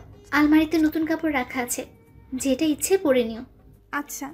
অদ্রিকা ফ্রেশ হয়ে ভাবির কাছে যায়। ভাবি লাঞ্চ সার্ভ করছিল। আমি এখনও নিচে নামিনি। হিয়াকে ঘুম পাড়িয়ে দিয়ে নিচে খেতে আসলাম। অদ্রিকা একটু দূরে দাঁড়িয়েছিল। আমার চোখ মুখ ফোলা আর চোখ লাল হয়ে আছে, সেইটা অদ্রিকা আর ভাবি দুইজনই খেয়াল করলো। অদ্রিকা নিজেকে দোষ দিচ্ছে এসবের জন্য। মা, পাপা, ভাইয়া কেউ বাসায় নেই, সবাই রাতে আসবে। আমি খুব দ্রুত কোনো রকম খেয়ে উঠে নিজের ঘরে চলে গেলাম। ভাবিও আর কিছু জিজ্ঞেস করলো না। লাঞ্চ শেষ করে ভাবি আর অদ্রিকা একসাথে বসলো। ভাবি অদ্রিকার প্রবলেম সম্পর্কে জানতে চাইলে অদ্রিকা সব বলল। ঘটনাটা ছিল, অদ্রিকার বাবা মা মারা যাওয়ার আগে অদ্রিতাকে সব সম্পত্তি দিয়ে যান, কিন্তু অদ্রিকার ফুপি সেই সম্পত্তি পাওয়ার জন্য ফালতু একটা বেকার ছেলের সাথে অদ্রিকার বিয়ে দিতে চায়, কিন্তু অদ্রিকা সেখান থেকে পালিয়ে আসে। অদ্রিকা সবেমাত্র পড়াশোনা শেষ করে দেশে ফিরেছে, আর এর মাঝেই সে তার ফুপির আসল রূপ দেখতে পায়। এসব বলতে বলতে অদ্রিকা একটা দীর্ঘ নিঃশ্বাস ফেলল। এর মাঝে অদ্রিকা একবারও আমার বেডরুমে যায়নি। অদ্রিকা আসার পর ভাবি একজন সঙ্গী পেয়েছে, কিন্তু অদ্রিকার নিজেকে ঝামেলা মনে হচ্ছে। হঠাৎ করে অদ্রিকা নিজের অজান্তে আমাকে কষ্ট দিয়ে ফেলল। এসব ভেবে অদ্রিকার মন ভীষণ খারাপ। রাত পর্যন্ত আমি নিচে নামল না। ভাবিও 3 বার গিয়ে হিয়াকে দেখে এসেছে, কিন্তু অদ্রিকা আসেনি একবারও আমার ঘরে। রাতে সবাই একসাথে ডিনার করলাম। রাতে যখন সবাই খেতে বসলো, তখন সবাই ভাবিকে জিজ্ঞেস করছিল এই মেয়েটা কে। এরপর ভাবি অদ্রিকার সব কথা বলল সবাইকে। আমি চুপচাপ খাচ্ছি, আর হিয়া সিমির কোলে। অদ্রিকাকে দেখে হিয়া অদ্রিকার কোলে আসতে চাইছে। অদ্রিকাও ছটফট করছে হিয়াকে কোলে নেওয়ার জন্য। এরপর অদ্রিকা খাওয়া শেষ না করেই হিয়াকে কোলে নিল। হিয়াকে কোলে নেওয়ার পর হিয়া অদ্রিকার চুল ধরে হেসে দেয়। অদ্রিকা হিয়াকে চুমু দিল। এরপর হিয়াকে কোলে নিয়ে খাওয়া শেষ করলো অদ্রিকা। সবাই হিয়ার দিকে তাকিয়েছিল। কতটা খুশি হয়েছে হিয়া অদ্রিকাকে পেয়ে। আমি খাওয়া শেষ করেই হিয়াকে নিয়ে উপরে চলে গেলাম। হিয়া তখন কেঁদে দিল, কিন্তু আমি হিয়াকে থামাতে থামাতে উপরে উঠে গেলাম। অদ্রিকার মন খারাপ হয়ে গেল আমার এমন ব্যবহারে। অদ্রিকাকে তখন ভাবি বলল, কিছু মনে করো না। না বৌমনি। রাতে আমি গেস্ট রুমে ঘুমিয়ে পড়লাম। খাওয়া দাওয়া শেষ করে ইতিহার বাবা, ইহানের মা, ঈশানের পাপা, ভাবি আর ভাইয়াকে ডাকলো। মেয়েটা তো ভালোই বৌমা। হ্যাঁ মা, অনেক হাসি খুশি একটা মেয়ে। দেখতেও অনেক সুন্দরী, আর হায়ার এডুকেশনও। হ্যাঁ আঙ্কেল, আসলে আপনারা যদি অনুমতি দেন তাহলে আমি একটা কথা বলবো। বলো। আজকে হিয়া আদ্রিকার কোলে অনেক খুশি ছিল। মনে হলো আদ্রিকাকে ও আগে থেকেই চেনে, আর ঈশানের সারাটা জীবন পড়ে আছে। তাই আমি চাইছি যদি আদ্রিকা রাজি থাকে তাহলে ঈশানের সাথে আদ্রিকার বিয়ে দিলে কেমন হয়? বৌমা, আমরাও এই কথাটাই ভাবছিলাম। ছেলেটার কত একা থাকবে, ওর তো একটা চাওয়া পাওয়া আছে, আর ওর মন থেকে ইহিতার স্মৃতি মুছার জন্য একটা ওয়ে দরকার, আর এইটা হচ্ছে অদ্রিকার মতো ভালো আর রুচিশীল একটা মেয়ের সঙ্গ। হ্যাঁ ব্যয়, আপনি ঠিক কথাই বলেছেন। কিন্তু পাপা, ঈশান তো রাজি হবে না, আর ও চাইবে না আবার বিয়ে করতে। জানি আইমান, কিন্তু ওকে তো রাজি করাতে হবে, নয়তো এই ছোট মেয়েটা তো মায়ের আদর থেকে সারা জীবন বঞ্চিত হবে। ঈশানকে বলে দেখবো আমরা কালকে সন্ধ্যায়, বলবো যখন ও বাসায় আসবে। পাপা, আমিও একটু খোঁজ নিই অদ্রিকার। কালকের মধ্যে খোঁজ নিচ্ছি আমি। সেইটাই ভালো।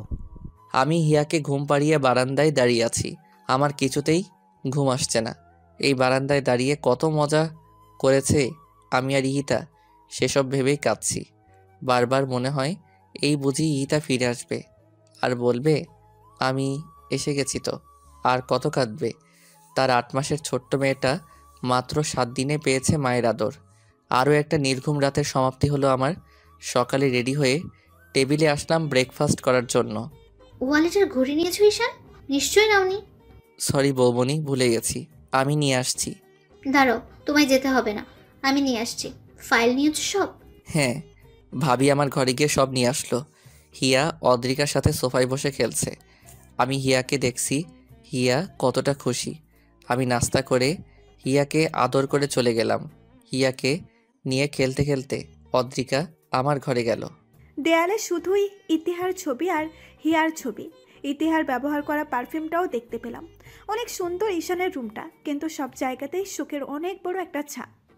আমি চলে আসলাম ঈশানের রুম থেকে। আমার জামা কাপড় গুছাচ্ছি হিয়াকে সিমের কোলে দিয়ে। আমি চলে যাব, কারণ আমি চাই না ঈশান আবার কষ্ট পাক আমার জন্য। তিন্নি ভাবি আমাকে খুঁজতে যখন গেস্ট রুমে আসলো তখন দেখলো আমি রেডি হচ্ছি। কি ব্যাপার, কোথায় যাচ্ছ? আমি অবাক হয়ে আদ্রিকাকে জিজ্ঞেস করলাম। বৌমনি, চলে যাচ্ছি। একটা দিন তো আপনাদের অনেক কষ্ট দিলাম, আর কত। বুঝলাম, তা যাবেন কোথায়? সিঙ্গাপুরেই চলে যাব। ব্যাংকে ক্যাশ যা আছে সেইগুলো নিয়ে। ফুপি তো ভেঙেই ফেলেছে সব, আর আপনাদেরকেই বা কতদিন কষ্ট দিব এভাবে আগাছা হয়ে থেকে। যদি পার্মানেন্ট করে রাখি তো? মানে? হিয়ার সবচেয়ে ভালো আম্মু হয়ে দেখাবা, পারবা না? তার মানে? তুমি যদি রাজি থাকো তাহলে আমার ভাইয়ের বউ বানাবো তোমাকে। ঈশানের দায়িত্ব আর মামুনির দায়িত্ব সব নিজের হাতে সামলাতে হবে। আমি ফ্রেশ হয়ে এসে দেখি অদ্রিকা খাটে বসে ঝিমাচ্ছে। আমি শুধু তাকিয়েই রইলাম অদ্রিকা কী করে এটা দেখার আশায়। আমি টাওয়েল সোফার উপর রেখে অদ্রিকার দিকে তাকিয়ে আছি আর হাসছি। অদ্রিকা বসে বসে কিভাবে ঝিমাচ্ছে এইটা দেখে এক পর্যায়ে আমি জোরে হেসে দেই, আর অদ্রিকা চোখ তুলে দেখে আমি হাসছি। অদ্রিকা দাঁড়িয়ে গিয়ে জিজ্ঞেস করে, হাসছেন কেন? মুরগির মতো ঝিমালে তো হাসবই। আমি মুরগি? চোখ রাঙান কেন? হাসেন কেন? তর্ক বাদ দিন, ঘুম পেয়েছে, ঘুমিয়ে যাবেন, কথা শেষ। আপনার মতোই তো, যখন যা মন চাই করি নাকি? ঝগড়া করবেন না তো। লাঞ্চে কি খাবেন বলুন? যা রান্না করে বৌমনি সেটাই। আপনি কি খাবেন সেটা বলুন। বিরিয়ানি হলে ভালো হয়। আচ্ছা, করে দিচ্ছি। তাই নাকি? তো কি মনে হয় পারি না নাকি? না, অনেক পারেন। ইয়েস, হিয়ার পাশে বসুন। আচ্ছা। অদ্রিকা রান্না করতে গেল, আমি হিয়ার পাশে বসে ফোন টিপছিলাম। লাঞ্চে আমি ঈশানকে ডাকলাম আর ঈশান খেতে এলো। খাওয়া দাওয়া শেষ করে টিভি দেখতে বসলো ঈশান। প্রায় 2 ঘন্টা টিভি দেখিয়ে ঘুমিয়ে পড়লো। সন্ধ্যায় ঘুম থেকে উঠে ঈশান হিয়ার সাথে খেললো। সারাদিন হেসে খেলেই গেল ঈশানের। রাতে ঘুমানোর সময় আমি ঈশানকে বললাম, খাটে শুবেন ঠিক আছে, কিন্তু হিয়ার উপরে হাত তুলে দেন কেন? ব্যথা পায় না? আমি তো বুঝি নাই, বুঝলে তো আর দিতাম না। আমি মাঝে শুচ্ছি। এই না, আমি গেস্ট রুমে চলে যাই, আপনি হিয়াকে নিয়ে এখানে থাকেন। পা কেটে দিব একদম, এখানেই ঘুমাবেন, আর আমি মাঝেই শুব। একবার না বলেছি না?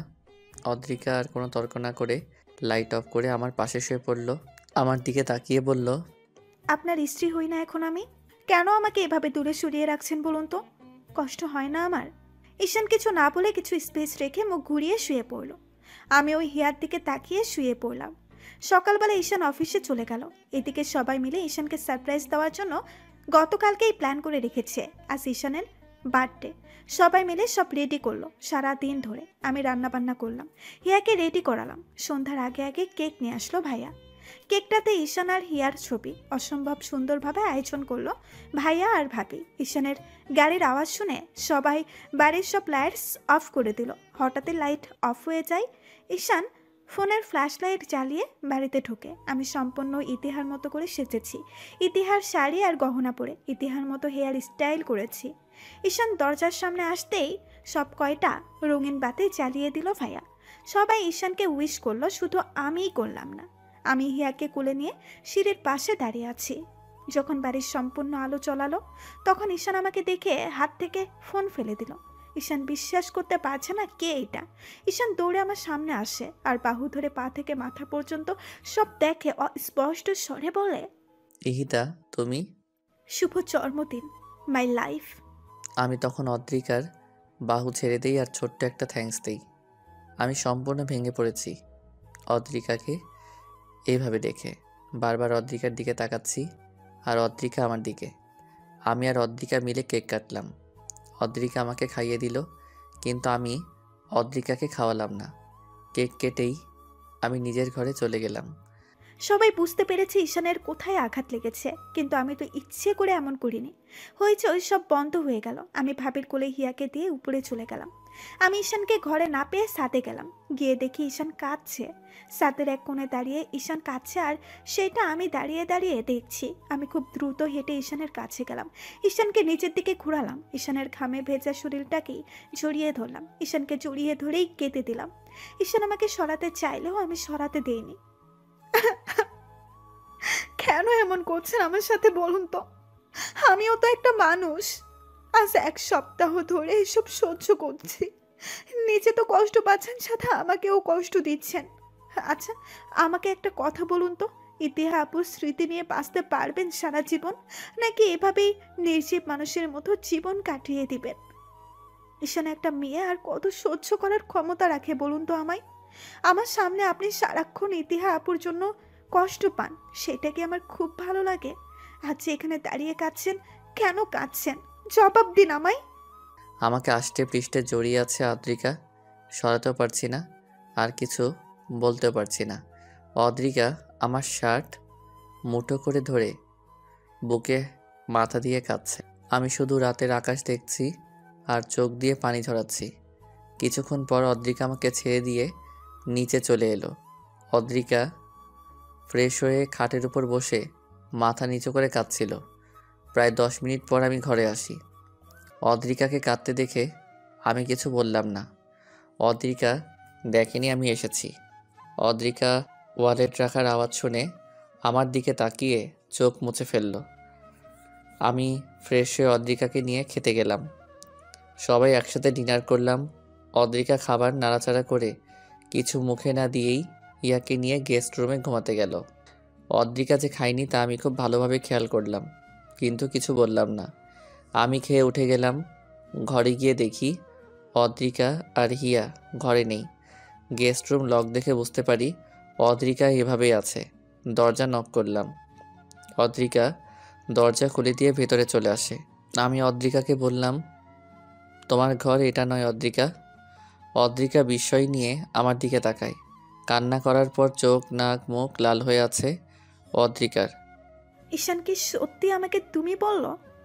ঈশান আবার বলল, হিয়াকে কোলে নাও আর ঘরে আসো। আমি আবারও অবাক হয়ে যাই ঈশানের কথা শুনে। এবার ঈশান নিজেই হিয়াকে কোলে নিয়ে আমার হাত ধরে ঘরে নিয়ে যায়। হিয়া ঘুমিয়ে পড়েছে, তাই ঈশান হিয়াকে বাম পাশে খাটে শুয়ে দিল। ঈশান দরজা লক করে দিল। আমাকে খাটে বসে থাকতে দেখে ঈশান আমার হাত ধরে আমার কোলে শুয়ে পড়ল। আমি অবাকের উচ্চ সীমানায় পৌঁছে গেছি ঈশানের এমন ব্যবহার দেখে। ঈশান আমার হাতে চুমু দিল। আমি কেঁপে উঠলাম। ঈশান আমার মাথা নিচু করে আমার ঠোঁটে চুমু দিল। আমি এবার ঈশানকে জিজ্ঞাসা করলাম, আপনি ঠিক আছেন? কি করছেন এসব? আমি অদ্রিকার প্রশ্ন শুনে উঠে বসলাম। মায়াবী দৃষ্টিতে তাকালাম অদ্রিকার দিকে। অদ্রিকার সিল্কি চুলগুলো কানের পেছনে গুজে দিয়ে বললাম, আমি ঠিক আছি, আর সম্পূর্ণ ঠিকই আছি। এতদিন ঠিক ছিলাম না। ইহিতাকে ভালোবাসি 6 বছর ধরে। বিয়ের 1 বছরের মাথায়ও মারা গেল। 6 বছরের অপেক্ষা, আক্ষেপ সব নষ্ট হয়ে গেল আমার, যখন ইহিতা আমার বুকের উপর শুয়ে মারা গেল। এই 8 মাস প্রতিটা সেকেন্ড ইহিতাকে খুঁজেছি আমি। অনেক ভালোবাসি ওকে আমি। ও আমার মনের জায়গাতেই আছে, যে জায়গায় ওর থাকার কথা। কিন্তু এই সত্যির মাঝেও চরম সত্যি হচ্ছে, তোমায় আমি বিয়ে করেছি। হ্যাঁ, সেইটা নিজের ইচ্ছাই করিনি, সেইটা তুমিও ভালো জানো। কিন্তু আমার ইচ্ছা অনিচ্ছাই তো তোমার জীবনটা এলোমেলো হয়ে যাচ্ছে। ইহিতা আজ নেই, কিন্তু ওর স্মৃতি তো থাকবে আমার কাছে সারা জীবন। তোমায় বিয়ে করেছি কষ্ট দেওয়ার জন্যে নয়, কিন্তু সেই কষ্টটাই তুমি পাচ্ছ। তোমায় কষ্ট দেওয়ার কোনো অধিকার নেই আমার। এতদিন তাহলে কোথায় ছিল আপনার এই কথাগুলো? নাকি এতদিন আমি ছিলাম না? ঈশান জীবন কাউকে দ্বিতীয় সুযোগ দেয় না, কিন্তু আপনাকে দিয়েছে। আমাকে কি আপনার যোগ্য মনে হয় না? নাকি আমি ইতিহা আপুর মতো আপনাকে ভালোবাসতে পারি না? ইহিতার মতো করে ভালোবাসা লাগবে না, তুমি তোমার মতো করেই ভালোবাসো। খাচ্ছেন কেন আপনি? না, এমনি। আমি আপনাকে অনেক কষ্ট দিয়ে ফেললাম, তাই না? না, তুমি আমায় কষ্ট দেওয়ার কে বলো তো? স্রষ্টা চান এমনটাই হোক, তাই হয়েছে। ঈশান, আপনি আপনার মতো থাকুন, আর বিরক্ত করব না আপনাকে।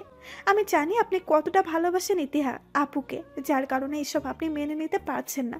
সমস্যা নেই, এইভাবেই থাকবো আমি সারা জীবন। শুধু আপনার সাথে থাকতে দিলেই হবে, আর কিচ্ছু লাগবে না। ঘুম পেয়েছে, ঘুমাবো।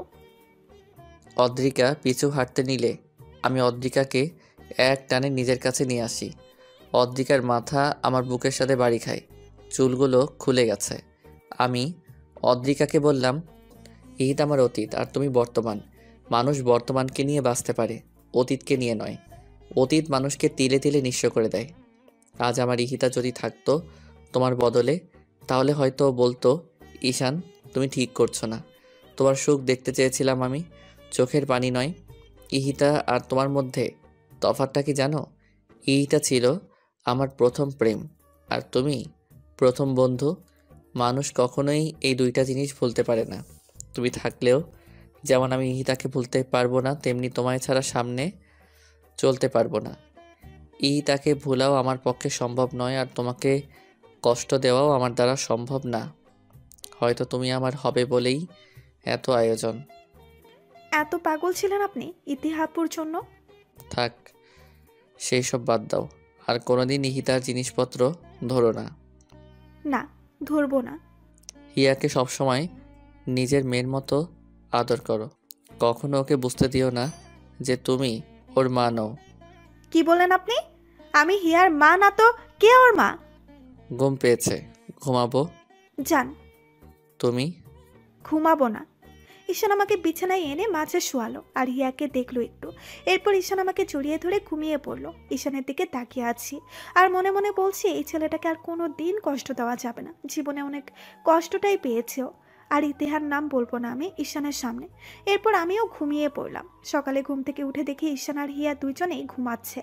আমি উঠে যাই, ফ্রেশ হয়ে ঈশানের জন্য খাবার রেডি করলাম। আমি আজ আদ্রিকার মুখে অন্যরকম খুশির ঝলক দেখতে পাচ্ছি। রান্নাঘরে গিয়ে আদ্রিকাকে জিজ্ঞেস করলাম, ব্যাপার কি? লোভ বাইট নাকি অন্য কিছু? কিছুই না বৌমনি। ঈশান কই? ঘুমান। উঠে নেই? না। দেখে দাও, অফিসে যাবে না? কটা বেজে গেছে?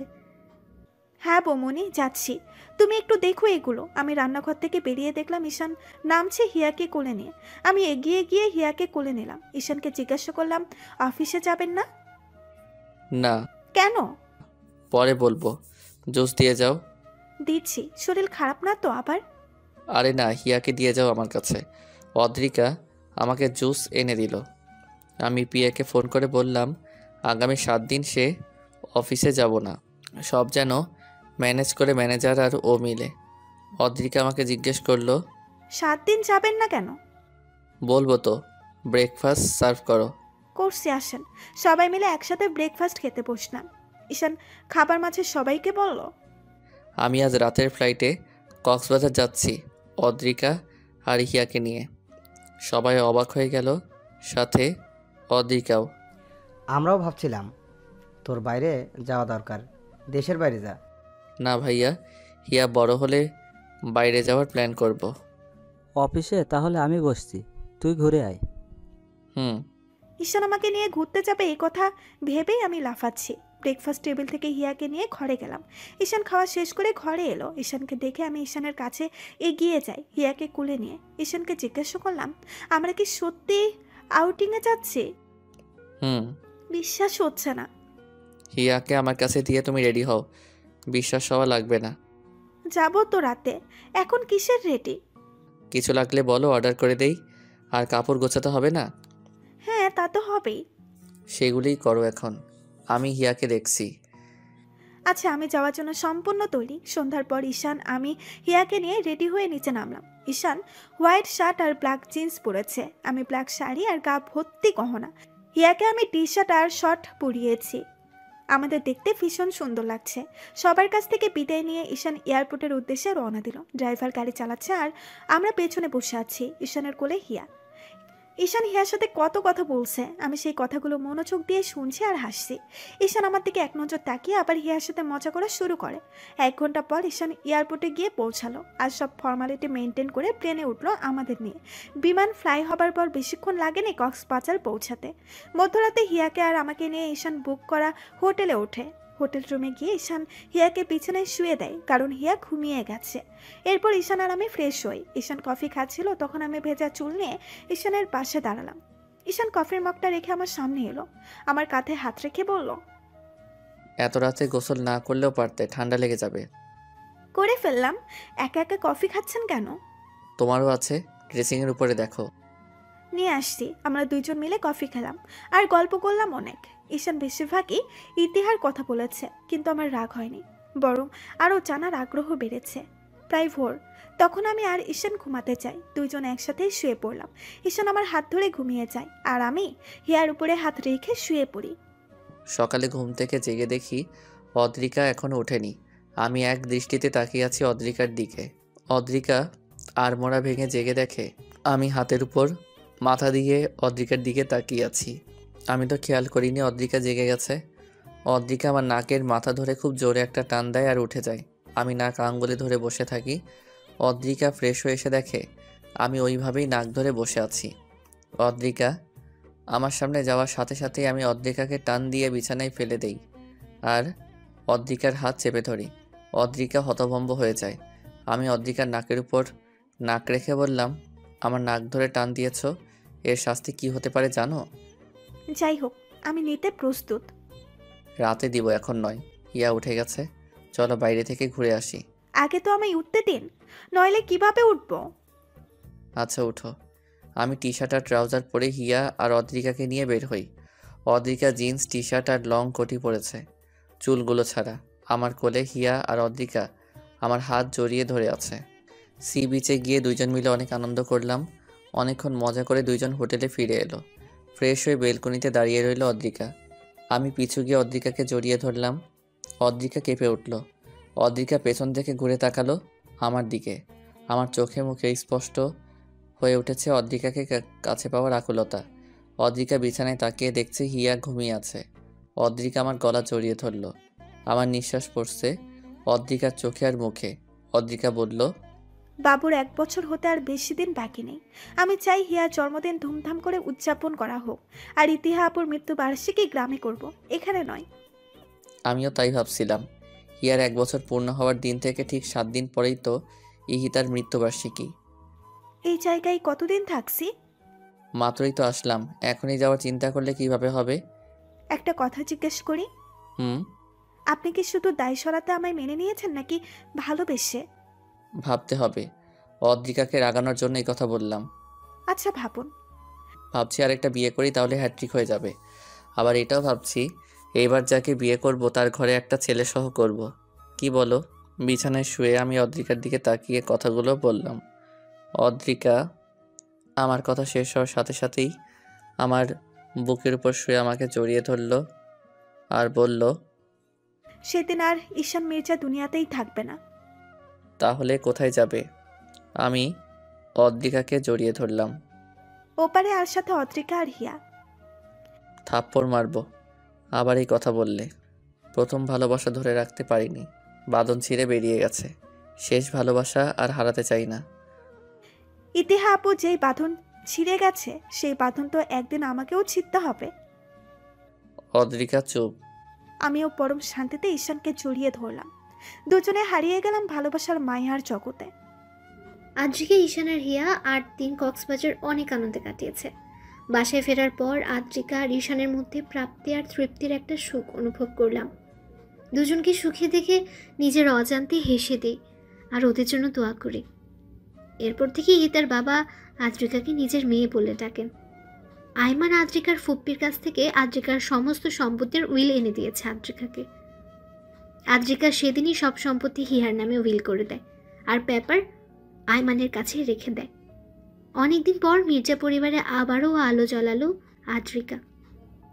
সবার মুখে এখন একটা তৃপ্তির হাসি। সারা বাড়ি মাথায় করে রাখে আমি, আদ্রিকা আর হিয়া মিলে। 2 মা 1 মেয়ের পিছু ছুটে আর চেঁচামেচি করি। ঈশান আস্তে আস্তে ইহিতার মায়া কাটাতে পারছে, কিন্তু কোনোদিন সে ইহিতাকে ভুলবে না। আজও ইহিতাকে মনে করে রাত জাগে ঈশান, চোখের পানি ফেলে। আদ্রিকা বিছানায় শুয়ে শুয়ে তখন কাঁদে আর ঈশানকে দেখে। সে ঈশানকে বাধা দেয় না। হিয়াও আস্তে আস্তে বড় হচ্ছে। আদ্রিকার অস্তিত্ব জুড়ে শুধু ঈশান আর হিয়া। 6 বছর পর। ওই, আমাকে সুন্দর লাগছে তো, নাকি বুড়ি হয়ে গেছি? অদ্রিকা এটা কি বললা? তুমি এত তাড়াতাড়ি বুড়ি হয়ে যাবা? তুমি এখন আগের মতো স্মার্ট আছো, আর আমি আনস্মার্ট হয়ে যাচ্ছি দিন দিন।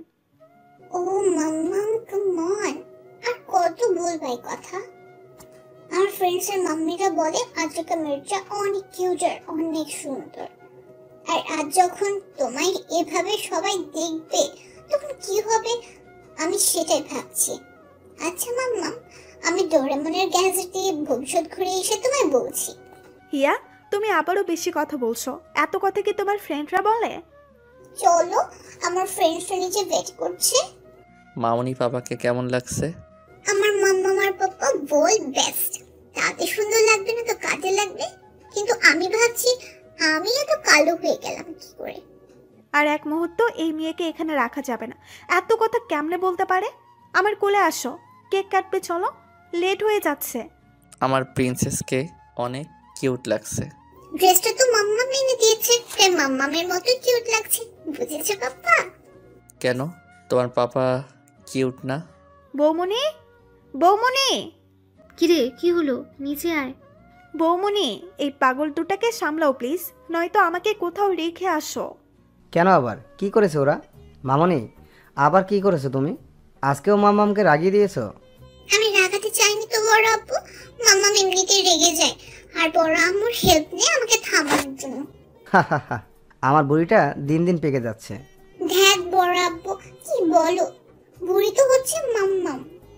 এই কথা বলেই আইমানের কোল থেকে হিয়া নেমে দৌড়ে নানু ভাই আর দাদু ভাইয়ের কাছে চলে যায়। ঈশান সহ সবাই মুখ চেপে হাসছে আর আদ্রিকার মাথায় আগুন। ঈশান হঠাৎ আদ্রিকাকে কোলে তুলে নেয় আর নিচে নিয়ে আসে। আজ হিয়ার ৭ম জন্মবার্ষিকী। হিয়ার জন্য আদ্রিকার কোনো সন্তান নেয়নি। ঈশান আর হিয়াকে ঘিরেই এখন আদ্রিকার জীবন। ঈশান অফিস থেকে ফেরার পর আদ্রিকার হিয়ার মুখ দেখেই সব ভুলে যায়। হিয়া জানে না এই হিতা নামে কেউ তার আসল মা। হিয়া ঈশান আর আদ্রিকাকে সবসময় ওয়ার্ল্ড বেস্ট প্যারেন্টস বলে। আদ্রিকা কেঁদে দেয়, হিয়াকে জড়িয়ে ধরে। তখন কোনো কিছুর অভাব আর অপূর্ণতা নেই ঈশান আর আদ্রিকার সংসারে।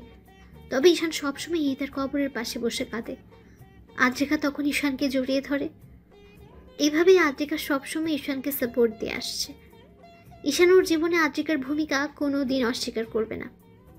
এখনও ঈশান খোলা রাস্তায় হেডলাইটের আলোতে বসে আদ্রিকাকে নতুন করে যায়, নতুন করে প্রপোজ করে আদ্রিকাকে। তখন আদ্রিকা শাড়ির আঁচল ধরে ঈশানের মায়া ভরা মুখের দিকে তাকিয়ে নিঃশব্দে কেঁদে দেয়। এভাবেই যুগ যুগ ধরে বেঁচে থাকুক ঈশান আর আদ্রিকার অমর আর পবিত্র প্রেম। ধন্যবাদ সবাইকে আমাদের পাশে থাকার জন্য।